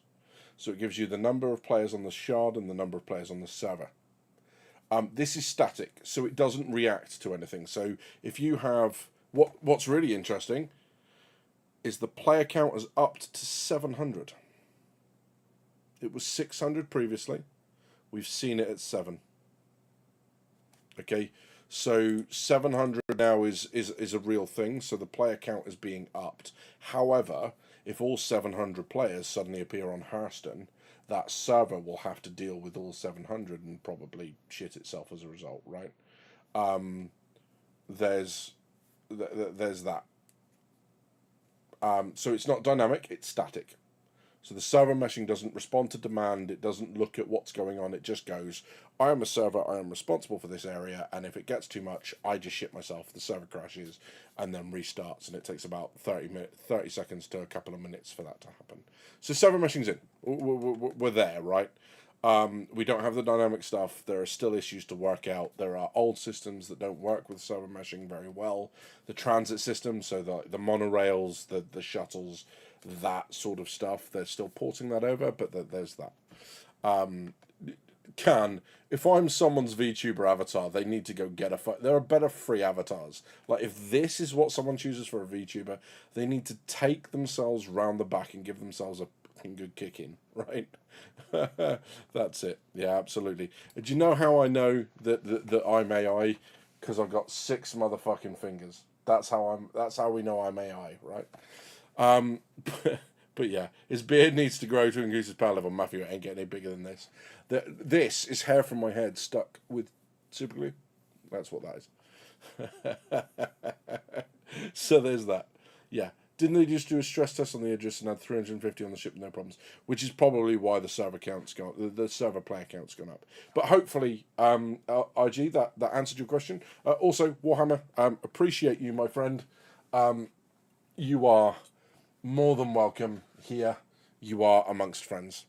Carnifex, Terminator Captain. You are always welcome, my friend. Anything Warhammer, from Battlefleet Gothic, Inquisitor 58mm. Dude, you are among friends. And Cassini says, I think if they release all 3 Idris at Invictus, even more indication that engineering is still a way off. It was just around the corner, they would probably wait for it. Yeah, so first off, I don't think from what we're saying here that the Idris is going to come at ILW. I don't think that's happening. Secondly, Resource Network is a long way off, not because it's necessarily unfinished, but because what they're focusing on doing is stabilizing the code as we have it, so that they can put new things on and actually understand where things are broken, rather than just losing their shit and running around frantically trying to fix stuff. So yeah. So basically, what happened in March, if you look through there, you don't even have to watch it, right? Through their back catalogue, back in March, they did a 3-hour video, February, March time. The long and short of that is, new features are holding off, they are focusing on stability. Because for years, gamers have been playing, saying that if they just made the game stable, we'd be playing so much more. With the game as it is, if all they did was make sure that missions complete, that elevators didn't kill us, that everything tracked, that rep worked, that, the mission stuff we needed to complete, be it bad guys or mining or whatever, actually appeared and didn't spawn below the surface or in walls, people would play so much more. They've listened to that, they're trying to fix it. So that's what they're doing, is they're making what works now. So they're saying all the new stuff you get at the moment is systems we already have in game. So the align and mine stuff, it's blades, it's key cards, which we already had from 4.0. It's mining, which we've had forever. It's that sort of stuff. So they're working on that, right? That's the point. Resource network, until they stabilize the code, resource network is suspended indefinitely. Exactly the same with engineering, with data running, with exploration, with fire, with all of those things. If they come in, it's because things are so ready and it's working with the code. Right? It just so happens that there's no obstacles to this going in. It works with the code as it is. We'll pop it in. It takes no more effort. That's fine, but you're not going to get any more of that. There's not going to be base building this year. There's not going to be crafting this year. There's not going to be any of those gameplay loops. You know, the component salvage, the gathering from gas clouds, that stuff. No, not happening. For that reason. Glad you enjoyed, IG. Yeah, and thank you for coming in. First time I've seen you. I would remember a name like that. Wolf, 1916 meet. Hey, buddy. Anyone else not log into live? No, mate, I haven't seen that, but sorry that you're having that problem. That's not good. For those that have come in, the brand new guys, we are watching a video from Beijing Citizen, from Bar Citizen. This is going to be shown to everyone on Friday, we believe. We're just getting a head start on this because this is already part of the news cycle. So let's continue. The things value provided, and then that part is hey, Blaze. weight. Better. So Much better. Apply a titanium wing, it's lighter than a steel wing, and it all just goes into the physics engine and just works together. Star Citizen is different because we don't have Maelstrom, in that it's more designery numbered. And Of course, my friend. Love Imperial Knights. Love it. You take a rough volume of the ship, and 3S Max calculates the volume of it. I've got some of the armigers, but I haven't built them yet. I made years ago, and that you take that volume, you take away the volume of the interior space, which is another mesh.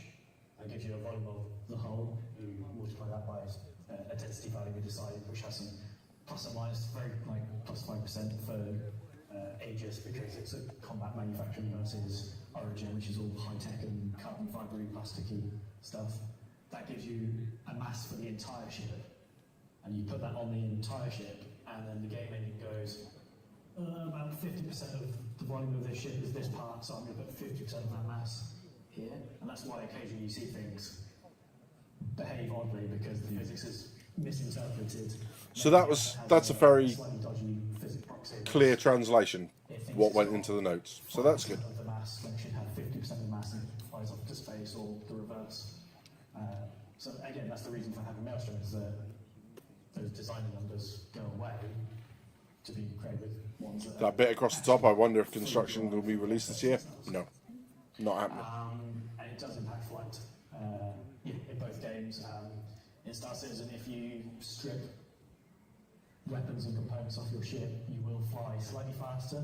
The ships are quite heavy, so you don't. Removing a 100-kilo gun off your 60-ton spaceship isn't going to move the needle that much, but it does.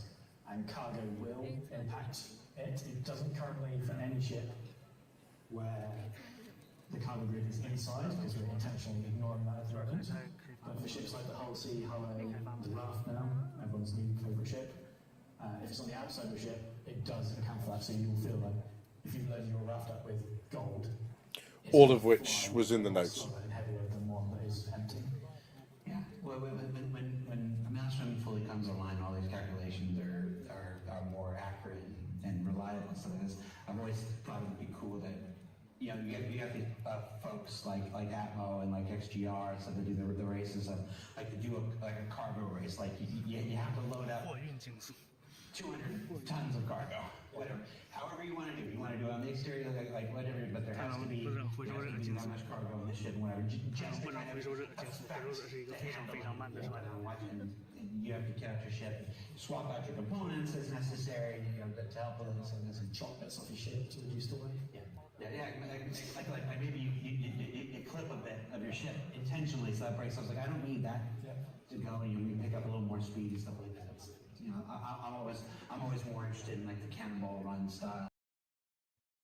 So that whole bit about ripping bits off your ship to make it go faster is a Jared, I think it would be cool if.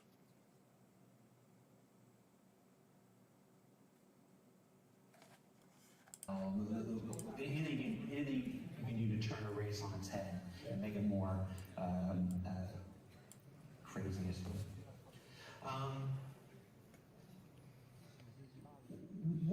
two more questions. I want to ask one. This actually isn't on the list. I'm going to add one. Yesterday, I think it was yesterday, in the PTU, folks saw some handling changes. Yes. To capital ships. That I can. think at that point it's only rolled out for the Polaris, and whether it goes to the 90 jump. We're still prepping a fund for the drunken escort carrier. These handling changes, the Polaris. That's all right. I'll make it worth Cavil's while. Everywhere and everyone's enemy for a little bit. It's like we see the posts where people are like, oh, this would have been great if I didn't have to encounter a Polaris right there, because they're just too damn fast. Yeah, they're too damn fast. They're too damn zippy. Not anymore. And not anymore. So talk to me about this change that we're Yeah. So out of the box, the Polaris was too fast and too agile. We were a bit concerned about making it too slow. It was like the first proper military capital ship in the game. But we played it safe too far on the agility side now. And I know I'm just kind of spoiling it on the capital ship, but just in case, I think it's Carl that's just said that we need some sort of Henry Cavill kind of Space Marine avatar for me, just in case it pops up. That's what this is. Thanks, Jamlak, if he's around for this. If not, that's where this came from. Unfortunately, Jamlak has this really unfortunate history of photoshopping my face onto stuff. So these badges needs a Henry Cavill avatar in full Space Marine power suit. I can do you better than that. I can give you badges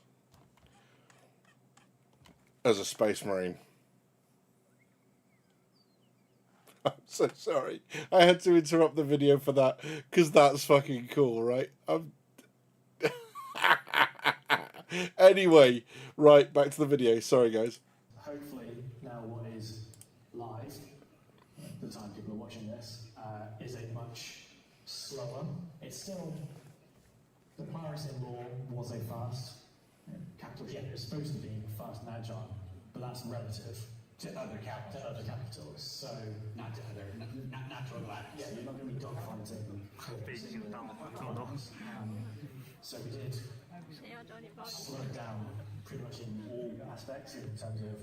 That's when you know this video's fake, because there's a female voice in it. It's like, no women go to this. And done the same across the other capital ship. So technically the only other capital ship. Hopes confirmed. The Reclaimers is sort of weird. It wasn't a capital ship, but it now has capital items. But just we've gone back and looked at them all and made sure they're all. It's also affecting the NPC Idrises. NPC Idrises, So yeah. when people steal an Idris, Yeah. and now they're going to notice that it handles The differently. same whenever an NPC Javelin turns up. They are all slower. They're not designed to be good in atmosphere. So hopefully all the sights of Polaris's nose down over mining craters should start disappearing, because bringing a capital ship into atmosphere needs to be a big event. Like, this is a big commitment. You should be a sitting duck. Some of them can't even get back out of atmosphere unless they have dedicated VTOLs. So we just don't see these big Chavez, ships. you're not lying. Everywhere. They should be big events when you come across them, not. So this is interesting again, because when they were talking about the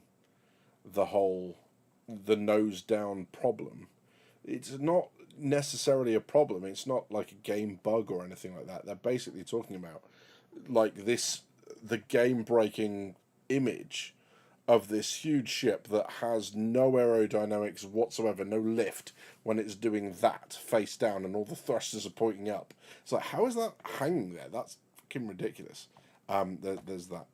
The way Jared talked about the Idris there made me think about its coming. He says when people would steal the Idris and now. Possibly. We'll see. Stunny, you say the Reclaimer gets much bigger. No, so they've confirmed that the Reclaimer is not capital, despite the fact it uses capital components. Apparently. I think we're going to see that if we haven't already. I might be losing track a bit because I've drunk quite a bit. But yes. Sandgroper, good to see you, bud. Welcome in. I'm going longer today. We're going to watch all this and then we're going to cover everything and come back. So I have the week off, so there's no time limit. We're just going to have fun. Yeah, there's a line, if I remember, Noob. the Squadron script from the pilot of I can't remember if it's the Javelin or the Idris, where they're like, you know, a fighter. Absolutely stunning. How much are you saying? Reactive, and a capital ship. You're supposed to plan. You're supposed to plan. And more to the point, which Idris? You know, 3 steps ahead and whatnot. And that's been the Squadron script since like 2015 when we wrote it. So I'm personally excited. I'm personally excited to see these things behave more like these giant fucking. Like, Get the beat, live beat. Hey, if you're translating it, when you're translating this, make it not a bad word. I'm excited to see them more lumbering and more imposing and more. Which Idris first? If you're gonna say all 3 Idrises, then you're gonna get worse odds, right? Because you're just scattergunning your approach now. I need you to nail your colours to all, mate. And insurance timers. Well, in the same video where they said the Idris would come at Squadron 42, they also all 3 Idris were definitely launched together. Interesting. Use as your daily driver. So at Squadron 42, which is next year. Downside consequences to that if you don't protect it. And of Like- course, you know, this is not the first set of changes. This won't be the last set of changes. This is just The best part of debating is making your opponents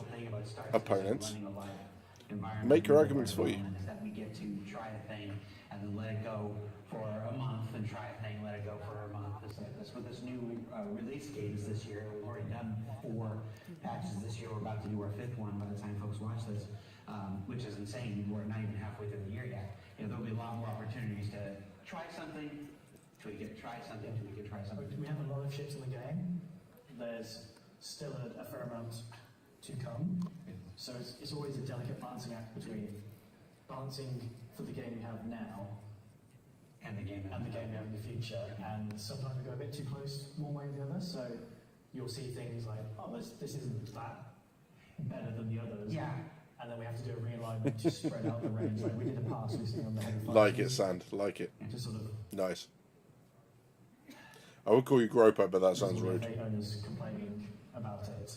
But to make space for there to be a slow, heavy, tanky one and a fast one relative for a heavy fighter, and gaps in there to slot other options in. And it's the same across all of them. And that range is going to grow and contract as more ships get added in the game. I feel like Zooey Polaris was us being just as excited to get it out as as players were, and let folks have fun with it. And you know, but I feel like this change was always there. Yeah, it was always on the It was horizon. always coming. So It was just a case of when we did it. and as new flight characteristics, I know who one starts with J. I keep wanting to say Jude. It's not Jude. Jerk. Jerk. Yeah. Yes. You know, as Jerk comes online, so that'll change. Jerk and control surfaces will change the landscape again. So it's just I want to caution people against doom and gloom. When you see these changes come out 1 month, remember there's still work being done. Jerk and control services, and the new almost monthly cadence of releases this entire year means that we get opportunities to try something and try something and try something and try something. So. Last question before I go, I'll let you go here. We've got a lot of good information. This episode is obviously going to the members of the Chinese community, to those big events that are on that I've never been invited to. Tyler, I want to go. Come find me.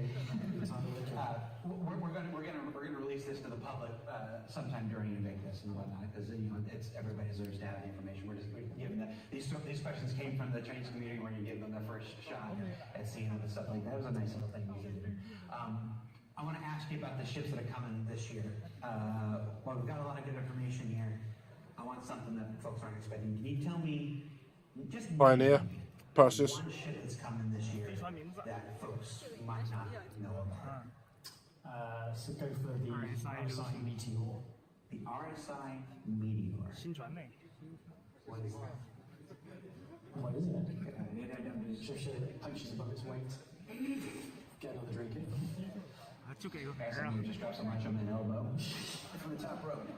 Right, cool. There are some, so I look forward to that at some point later this year. I want to see the red crew. People are wondering, I want to see what they can evoke from the name and manufacturer alone. Did I just miss it? So yeah, thank you The for bit where they watching, said everybody. Perseus was This has coming been, at Star Citizen IAE. Not So Live with John Crew. And of course, if you're watching Because I thought someone said that later, was in the video. during Invictus, we hope you found the show informative and delightful as John Crew always is. Carl, that. You want to go spend some time with your puppet? You haven't visited your puppet. I haven't visited. Shall I go get my puppet? You want to go get it right now? I'll go get it right now. You've ignored him.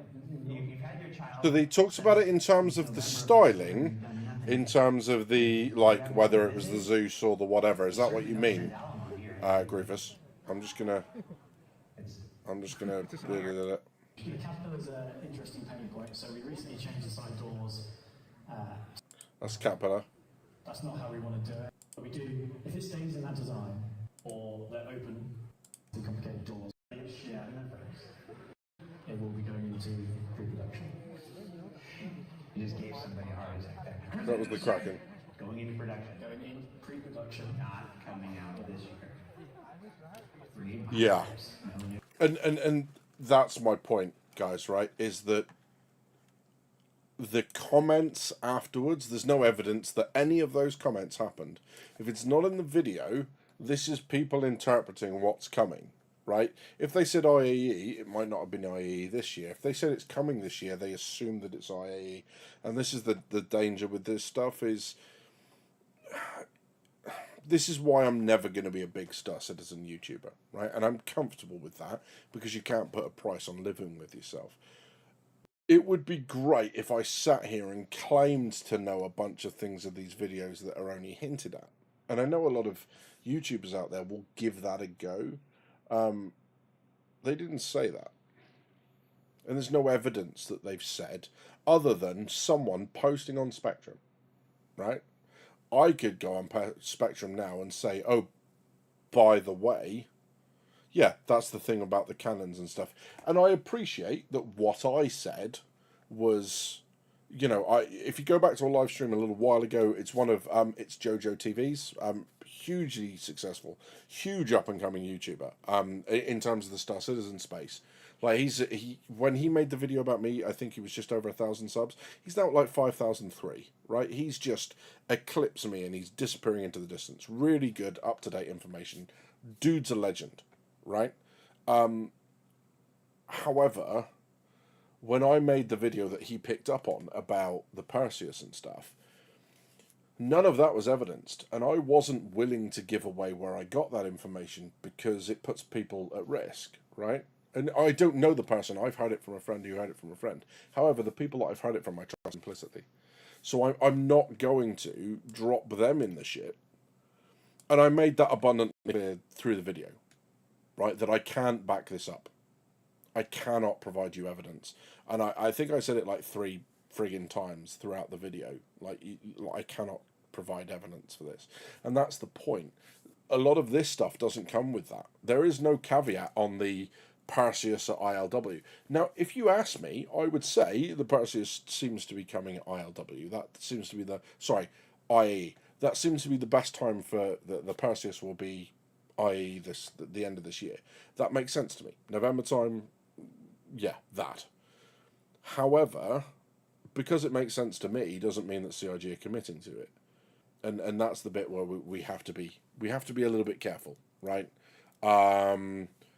So yeah, I mean, and this is the thing, but you know, like they put the Pioneer in the CitizenCon stuff last year, and they've now wound back on that, and that's because in March they changed their minds, and this is the thing, is that so many times, I mean, I won't. Maybe I'll show you the comment. I don't know if it's in this. I'll scroll down and see if it says what it says. I don't think it's this one. I think it's the other one, and I'll go and find it in a second. But sometimes people are just a little bit strange. Here we go. This is it. So I'm just going to pop this up here. Let's go F11.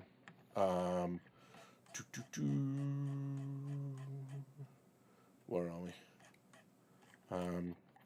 So if we scroll down here, this is the bit that frustrates me, is people think that I'm making the joke when people say, so here you go, we can use our capital ship as a daily driver. This is the comment here. Okay. Owning a ship has significant downsides.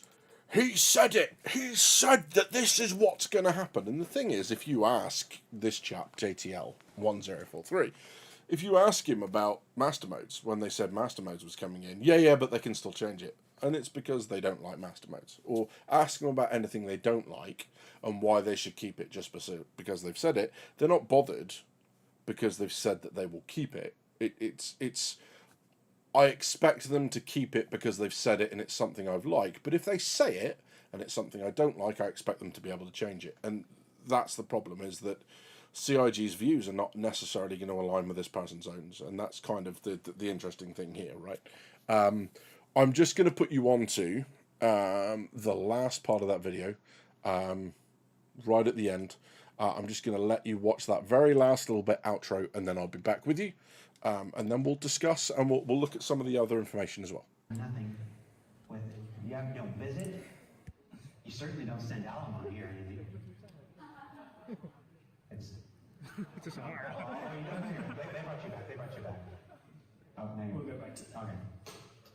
This is just as awkward as it is. John, you are many things. You are not a puppeteer. No. Gotta find where my mouth is inside it. I know where his mouth is. There we go. There you go. Say something John Crew would never say. I hate great ships. Don't think that. That quite fits the man. All right, folks. Thanks for watching. Take care. We'll see you next week. I don't know when this airs, but we'll see you for another show. There's always another show. Bye, everybody.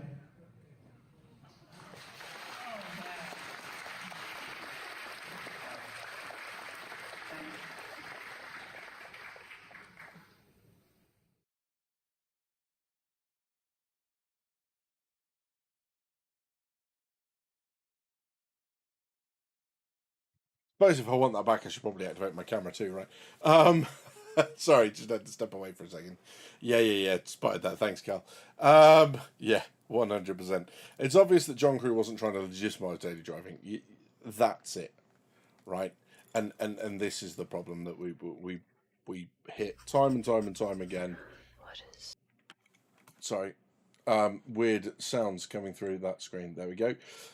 And this is the bit where I start to get frustrated, not so much at the community. So the person who said, yeah, but he said it, I get it.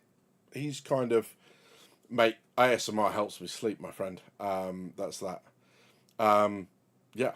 So the what is, it's this. Hang on. Right. You asked for it. You'll get it. Okay, I'm going to do this now. You fuckers asked for it. It's ASMR is something called automatic syncratic meridian response, or autonomous syncratic meridian response. It's if you've ever had your hair cut and the top of your head is tingled, that's ASMR. That's what it is. Before anyone freaks out and goes, oh, but that's sexual. No, it's not. It's that close attention that someone pays to you, okay, and that causes that tingling at the top of your head. It's close sounds and scratchy sounds and all that sort of stuff. And it's this. Oh, you're going to get an ad. Sorry. I feel like it would be massively hypocritical of me if I used an ad blocker whilst simultaneously taking ad revenue from YouTube. I feel like that's a little bit weird, right? And maybe not on yeah, I won't play that. It's fine. There you go. What is your name? There you go. So yeah, so there's that. Space ambience ASMR. Yeah, it can be anything, right? There's a really good one which is like just like radio traffic. Like you're in your thing and you get like people talking to each other. It's like a space cockpit ASMR. That's kind of cool. But it's white noise. It's the same reason people have something on really low that you can't kind of hear. But it's that murmur that you, because you're almost trying to listen to it, it tires you out quicker and you fall asleep. That's all it is. Yeah, it's not something that I watch. Put it that way. It's not that sort of, hi, I'm ASMR, and then push your boobs together, because I don't have the boobs for that. Sorry. Yeah, I mean, I can give it a go. But hey, maybe that's what I monetize, right? If I get Patreon going, maybe it's Badger's ASMR. It's like, oh my god, Master Mode's shit.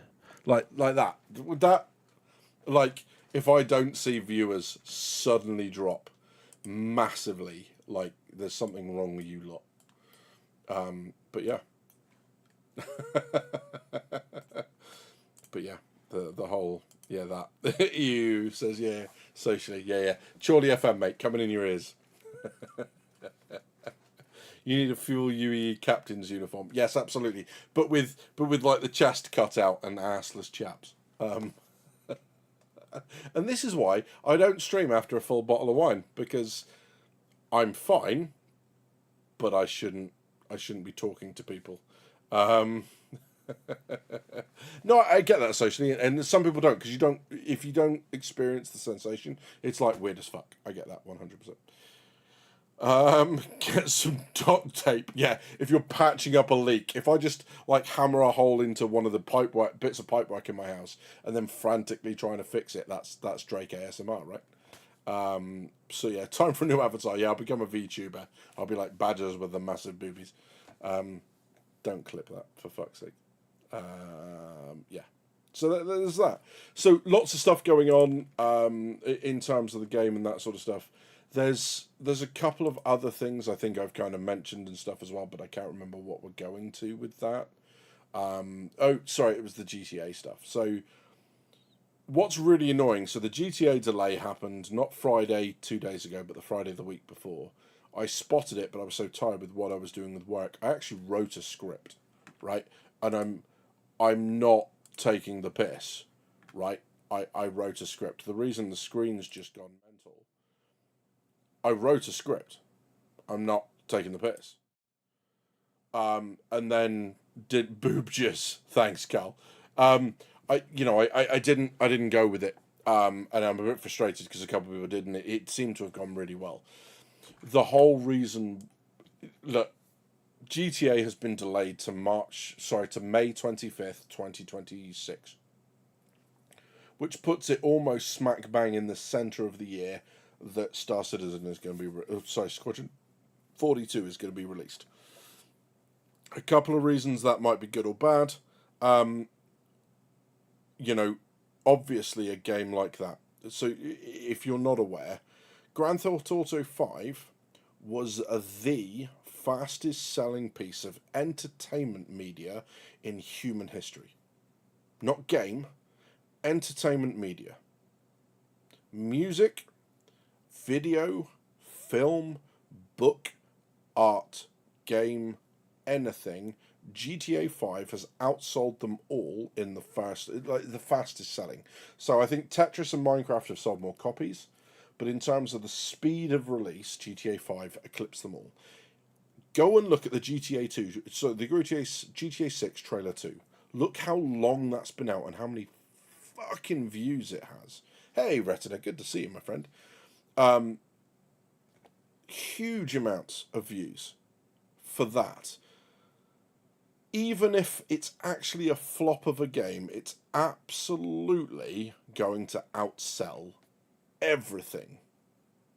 If it's a flop, GTA 7 is going to struggle, right? But GTA 5 was such a success. GTA 6 is going to eclipse it, I would suggest. GTA 6 is going to outsell 5, and 5 was already the fastest selling piece of media in human history. Okay?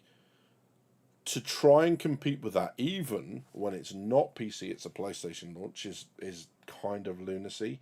The only thing that goes in in Squadron 42's favour is the fact that it was supposed to be out by the end of the year. Right? So in terms of like Christmas and stuff, if people wanted a PS5 and they wanted to save up or ask for it for their birthday or whatever, they would have done that. Which means that the fact that it arrives in May next year means that the majority of people hopefully will have got it. There will still be a lot of people getting PS5s and everything else just to be able to play it when it comes out, or Xboxes or whatever. This leaves CIG with 3 options. Option 1, they decide that the fact that GTA 6 is a crime simulator, and you know, like a not very good one at that. It's like it's a story game and an online game and all that sort of stuff. They decide that a space sim on PC is sufficient degrees of separation that they can release anyway. They'll release whatever time they want to, if that's the route they go. They could go early next year if they wanted to, try and get out before it goes. The problem with that is that anyone who's decided that whatever money they're going to spend on games, they're going to do before the release date by getting themselves a PS5 or an Xbox and be ready to play GTA 5, they lose that audience. The other option is they leave it a significant amount of time afterwards, which basically means the end of quarter 3, sometime in quarter 4, release for Squadron 42. Which, let's face it, even if GTA 6 had not, they still said they were going to release this year, we would have all guessed that for next year, I think, anyway. Some people would have coped or hoped that it was come earlier, but I think we would have all said, let's face it, you know, when CIG says quarter 1, quarter 2, quarter 3, quarter 4, they never do it in the first couple of weeks. It's always the last couple of weeks or running into the next quarter. So why would you ever believe that it would be released anyway? So actually, it might not have that much of an impact. The fact that it is not on console, like Squadron 42 is not on console, the fact that GTA 6 is not on PC, gives me some hope that this does not affect them. Right? The worst thing they can do is decide that there's enough separation between it and GTA 6 that GTA 6 won't affect it. That's lunacy. The fastest piece of media ever selling, you just don't try and compete with that. Don't bother. The problem is, if you then push it back to quarter 3, quarter 4, you're talking games like the Borderlands sequel, the Kingdom Come Deliverance 2 sequel, which at the moment, at this range, that's when they're slated to release. That may well change, and that's fine. But that means that there are a lot of big-name titles in 2026 that will be doing the same. They'll be trying to dodge the GTA 6 release window. So there's a bit to be considered here, and I might, if you guys think that these thoughts are worthy of it, I might just push out a video anyway, because it was going to be in this format. I wasn't going to do huge amounts of footage behind it. I was going to do a little bit more research into what the curve looked like, you know, the sales versus what it looked like after 1 month, 2 months, 3 months, and how significant the drop-off is, because that might tell us when we could realistically expect CIG to kind of project that they could release their own game and not compete directly. But we'll see. It could absolutely get delayed again, exactly that. And that's another part of it, Citizen Ninja. You're exactly right, is that that's not fixed in time. What's really good fun is watching all the GTA 6 going, I've waited so long for this game, and there's all of us Star Citizen and Squadron 42s going, please tell us more about delays. Please tell us more about waiting for games. We don't know anything. Please, GTA 6 people, educate us on gaming delays. I can't fucking wait. That. I imagine Squadron 42 flopping. Matthew, the one thing it's not going to do is flop. Squadron 42 looks incredible. It doesn't have the mass appeal, but I don't think it's going to flop. I really don't think it's going to flop. You look at that video. Do you know what I find really interesting about watching the Squadron 42 gameplay trailer? I fast forward the gameplay to watch the cutscenes. I fast forward the gameplay to watch. And that may not be the best indictment of that game, but all it says to me is, I already enjoy the gameplay because I play Star Citizen. But that story is so compelling, I can just watch that through. And what's good fun is when I train people and I find out they're nerds, I sit there at work and make them watch it. And it's fun because they can't say no because I'm their boss for training. Lol. Sorry, T-Jack. Yeah, I'm in the zone for it at the minute. Lillian, could be worth a video. Thanks, mate. I'll give it a go. You know, if it flops, it flops. But I'm doing well enough as a pensioner, says Manny. I can have a nice PC and update it often, yet I don't make enough to also dabble in consoles. Single game and platform. Mate, me too. I don't have consoles. I have no urge to go to console. I'll play it when it comes out on PC. And the thing here is that the fact that we've only just waited until now to get the GTA 5 Enhanced Edition, which has all the updates that have been on the console version for ages, all that tells me is that the developers of Grand Theft Auto 5 Rockstar Games don't care enough about PC players. They're not bothered. So I shouldn't be bothered. So until that game goes on sale, I'm not fucking buying it. I might, but we'll see. It's got to be groundbreaking to make me want to buy it at release. Because of the way they've treated people, it's a little bit shitty. The GTA taking market share from SC is interesting. Yeah, so it's what's really interesting. Sorry, it's LG, right? So I'm sorry, like I'm just getting used to the glasses and my eyes are adjusting. So LG, I do apologize. What's interesting is it's not so much market share as available resources. So if, let's say, I decide that I'm going to spend $50 a year, $50 a month across the year, if I need to buy myself a PS5, that is a number of months that I'm giving over. If this game is the sequel to the fastest selling piece of media, that is far more likely than something like Squadron 42, where the gameplay trailer got over 1 million views, which is great for Star Citizen, not great for games. If you look at the number of game trailers that get over 1 million views, that's huge numbers of them. To pretend that one can kind of compete with the other, I guess, is silly. And it's not, I'm not talking about in terms of you either play. Most of us are going to play both, especially when it comes out on PC. Like, so many of us are going to play both. It's at that point in time, I don't have the resources to buy everything I possibly want. And then you look at the views of Grand Theft Auto 6, you look at the views of the Squadron 42 gameplay trailer, and it's like, well, I clearly know which one's going to get more sales. And that's what it comes down to. So market share, yes, but in a roundabout way. Not because they directly compete. It's an expendable income thing. I signed up because of Squadron 42 in 2013, not the PU, so I'm probably in the minority. Nice, Manny. I'm appreciative. But then I remember Wing Commander. I didn't play Wing Commander until after it was released. I didn't play it at the time. I played it like years after. But Freelancer, 100%. Freelancer, I lost hours of my life to that hundreds of hours of my life to that game. That was really good.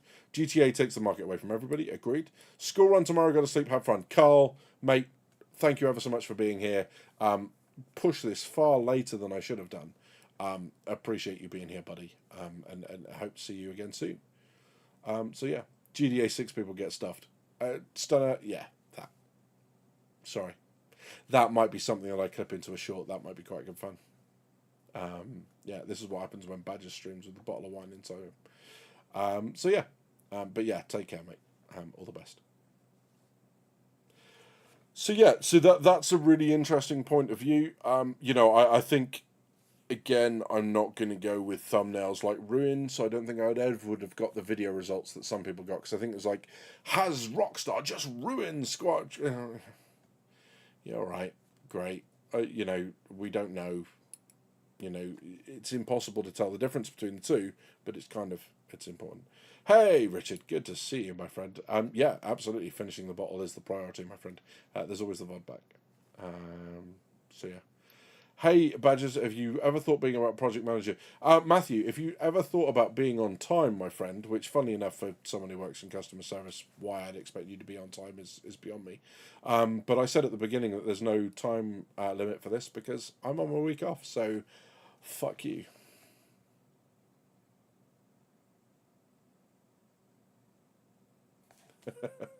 Sorry, dude. Before anyone gets angry, Matthew and I, we talk regularly in Discord. This isn't me just being aggressive at some random. Just before anyone goes, dude, like, how can you speak? No, it's not what's happening. So that. But yeah, mate, if you were here from the beginning, wop wop. Yeah, sorry, Richard. Yeah, that. Yeah, sorry. But still. Yeah, so it's been really interesting. RG, what I'm going to do, I don't know if it's going to work, but I'm very quickly just going to boot up Star Citizen. Just from the point of view, I'm going to play some music as well. Let's do that. Here we go. I'm going to boot up some Star Citizen just so you can hear the... oh, sorry. You can see the server meshing stuff that I was talking about. Because I remember we talked about that a little while ago. So hopefully you can see that. And there's that. And then, I think... Questions, guys? I've done a lot of talking. I've done a lot of gesticulating. I've done a lot of talking while my mic is muted. So, you know, what questions you got? Let's fire away. Because I'm not gonna lie, I'm running out of ideas. But it would be good to know kind of where you guys are and that sort of stuff.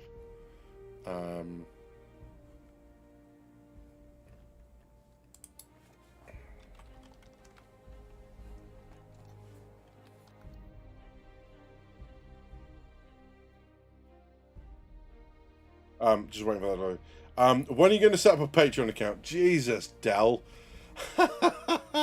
Matthew, when we spoke about Patreon accounts, that's what I meant. That there, right there, that. All right, that's what I was talking about. What would you do if I rock up with a star kit and paint in Idris? I'd blow it up for you. I would self-destruct it and hold your face in the seat, waiting for you to die. Just joking, I love my relatives from across the pond. Richard, you monster. If the Idris turns up, what do you think? Idris P or 2 times Polaris? That's right, that was the other question we were talking about, is the Idris stuff. I genuinely don't think we're getting it. I don't. The only evidence that we are going to get it was the conversation about... it wasn't even a conversation. Was the fact that we got a skin. That was what started this whole thing. And then everything else in reflection. I didn't hear anything in that really made me think we were going to get it. If we get it, I'll be pleasantly surprised. Can't wait to go and take a tour. Can't wait to go and have a look. Shadow Girl, hello, welcome in. But, yeah. I love cats, kittens. It's just people dressed as kittens is a bit fucking weird. But, yeah. We shall have a look. I'm probably going to lose the camera because my graphics card's about to die a death trying to stream, record 1080p 60 and Star Citizen on medium, high, can't remember what settings I've got on. But I'll flip you across and I'll show you the display info stuff with the shard versus server numbers. So we'll have a look. Oh, governor, you want a spot of tea? Bottle of water, Richard? Yeah, that. It was always a question, was a Javelin worth 2 Idris or an Idris worth 2 Polaris? Yeah, it's never going to be that simple. It's Star Citizen, they're not going to make it that. I think it's almost all good news for SC, CIG. My current biggest question is how and why and where is the actual split of resources between the two games versus what they say alluded. And that was really interesting. So that kind of popped up a couple of times in chat, and I think that's a really good question, is the whole how much is Squadron 42 being delayed so Star Citizen can be brought up to a standard that when people finish playing Squadron 42, they go play the multiplayer and they don't sit there going, what the f is this shit? And I think that's a reasonable, because not only are we relying on Squadron 42 to provide a large part of the funding and take the weight off things like server costs and all that sort of stuff, what we're also hoping is that, you know, that players will convert from Squadron 42 to Star Citizen, will bring a whole new bunch of accounts, referral codes, and everything else, right? That actually it takes the weight off what we feel is a weight off of Wales providing more money. Dell, are you fucking listening? Stop buying ships. But you get my point, right? So I'm just gonna, before I load this up, I'm just gonna R_ display info. Let's do the full one. So we'll do 3. Okay. And then I'm gonna, let's have a look. Let's go to screen small. Let's turn my camera off. And then what I want to do is grab that and drag that in. Okay, so I don't know if you can see what I'm seeing there. Okay, but someone help me out. Where are we looking? Where are we looking? Fuck.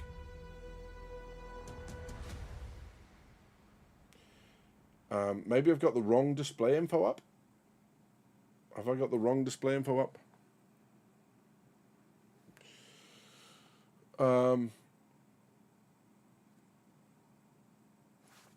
Do you know what? I'm just gonna do this instead because I can't see it. So I'm gonna change the the score. Here we go. So so here you go. So you'll see here, I don't know if you can see that mouse, you won't be able to. Okay, so you see the yellow line. Yeah. If you go 2 lines down from it, you'll see right at the end that it says shard and server. That's it. Thanks, Ken. Right? Shard and server. Right? So this is it, LG. Is the shard is how many people are on this whole thing. On this particular server, there are 78 or whatever it says now. It was 78 when it was told. So server is now 80. Shard 4118 or 418 rather. Server 81. So that's the server meshing thing working. Right? This shard is made up of a number of servers. On this particular server, we have 81. And again, we haven't seen, in terms of loading screens, any difference. We just transit between servers and that sort of stuff. All right? So hopefully that kind of clarifies that that question. So that's that. I'm going to quit out that now because I don't want to play that tonight. But yeah, so hopefully that answers the question. I notice LG hasn't actually responded, so hopefully he's either blown away or he's not here and I've done that completely pointless. But there's that. Okay. Star Kitten armor for the drunken orgs uniform. Let's make it happen. Manny, go away, you horrible monster. Rhaegar, nice enough to buy my Corvus, the battleship thing, 100%. Yeah. So there's that. But there's been a lot to talk about this week. That was really interesting. The GTA thing was really interesting. I'm going to try and upload those in videos. This is not going to be the way forward. I'm going to try and encapsulate some of what I do in the live streams as videos later on for people who don't like watching the live streams. That does not mean you guys suffer. I'm still going to release videos that have content only in the videos. And there's that, right? And I'm going to try and, as much as I can, keep a divide between the two. So hopefully for you guys that's a good thing. But like, I really appreciate you guys. That's a lot of people online. 67 is big numbers. Appreciate that a lot of that was kind of like the crazy information about what's going on. You know, and people jump on and want to know what's happening. And appreciate you guys for being here. For everyone that I have seen before, it's been a pleasure having you back. For everyone that I haven't seen before, it's been a pleasure having you in. I hope you find something that you want to come back for. If you don't come here normally, if you want to hit subscribe, like, or a combination of the two, I would be very much indebted to you if you do.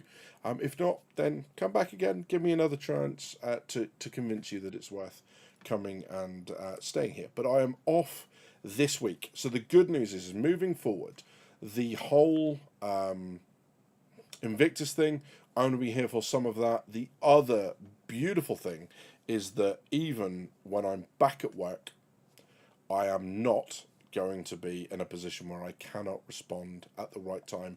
I'm just going to go work an hour earlier, finish an hour earlier, and be straight on the computer with you guys talking about what's coming at Invictus. So this Invictus launch week, I will be keeping up with the news. LG, you're more than welcome, my friend. I endeavour as much as I can to respond to what's going on. Jedi Drifter, sorry, buddy, I didn't see you come in, but welcome. I'd see OG Concept Perseus and happy to hear the price tag is making more sense. Yeah, so we talked about this. There's no evidence for that yet.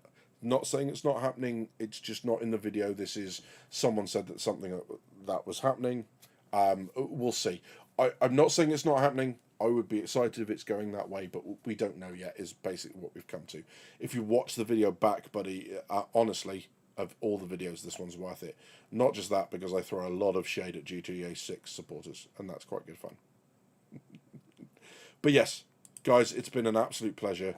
70 concurrent viewers. We were up to 91 at one point. This is crazy numbers for me on YouTube.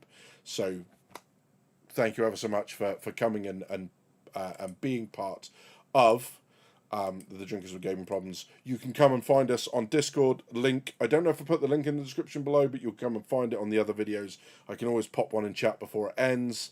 That would be great. You know, there's an org, DWGP, Drinkers with Gaming Problems. I couldn't get the DGP one, someone already had it. Put an application in there, just tell me what your Discord name is, so I make sure that I approve you rather than just assume that you're a spam application and reject you. Okay, but again, lovely to see you all. Thank you ever so much for being here. You've been watching Drinkers with Gaming Problems. Thank you very much for stopping by. I'll see you soon.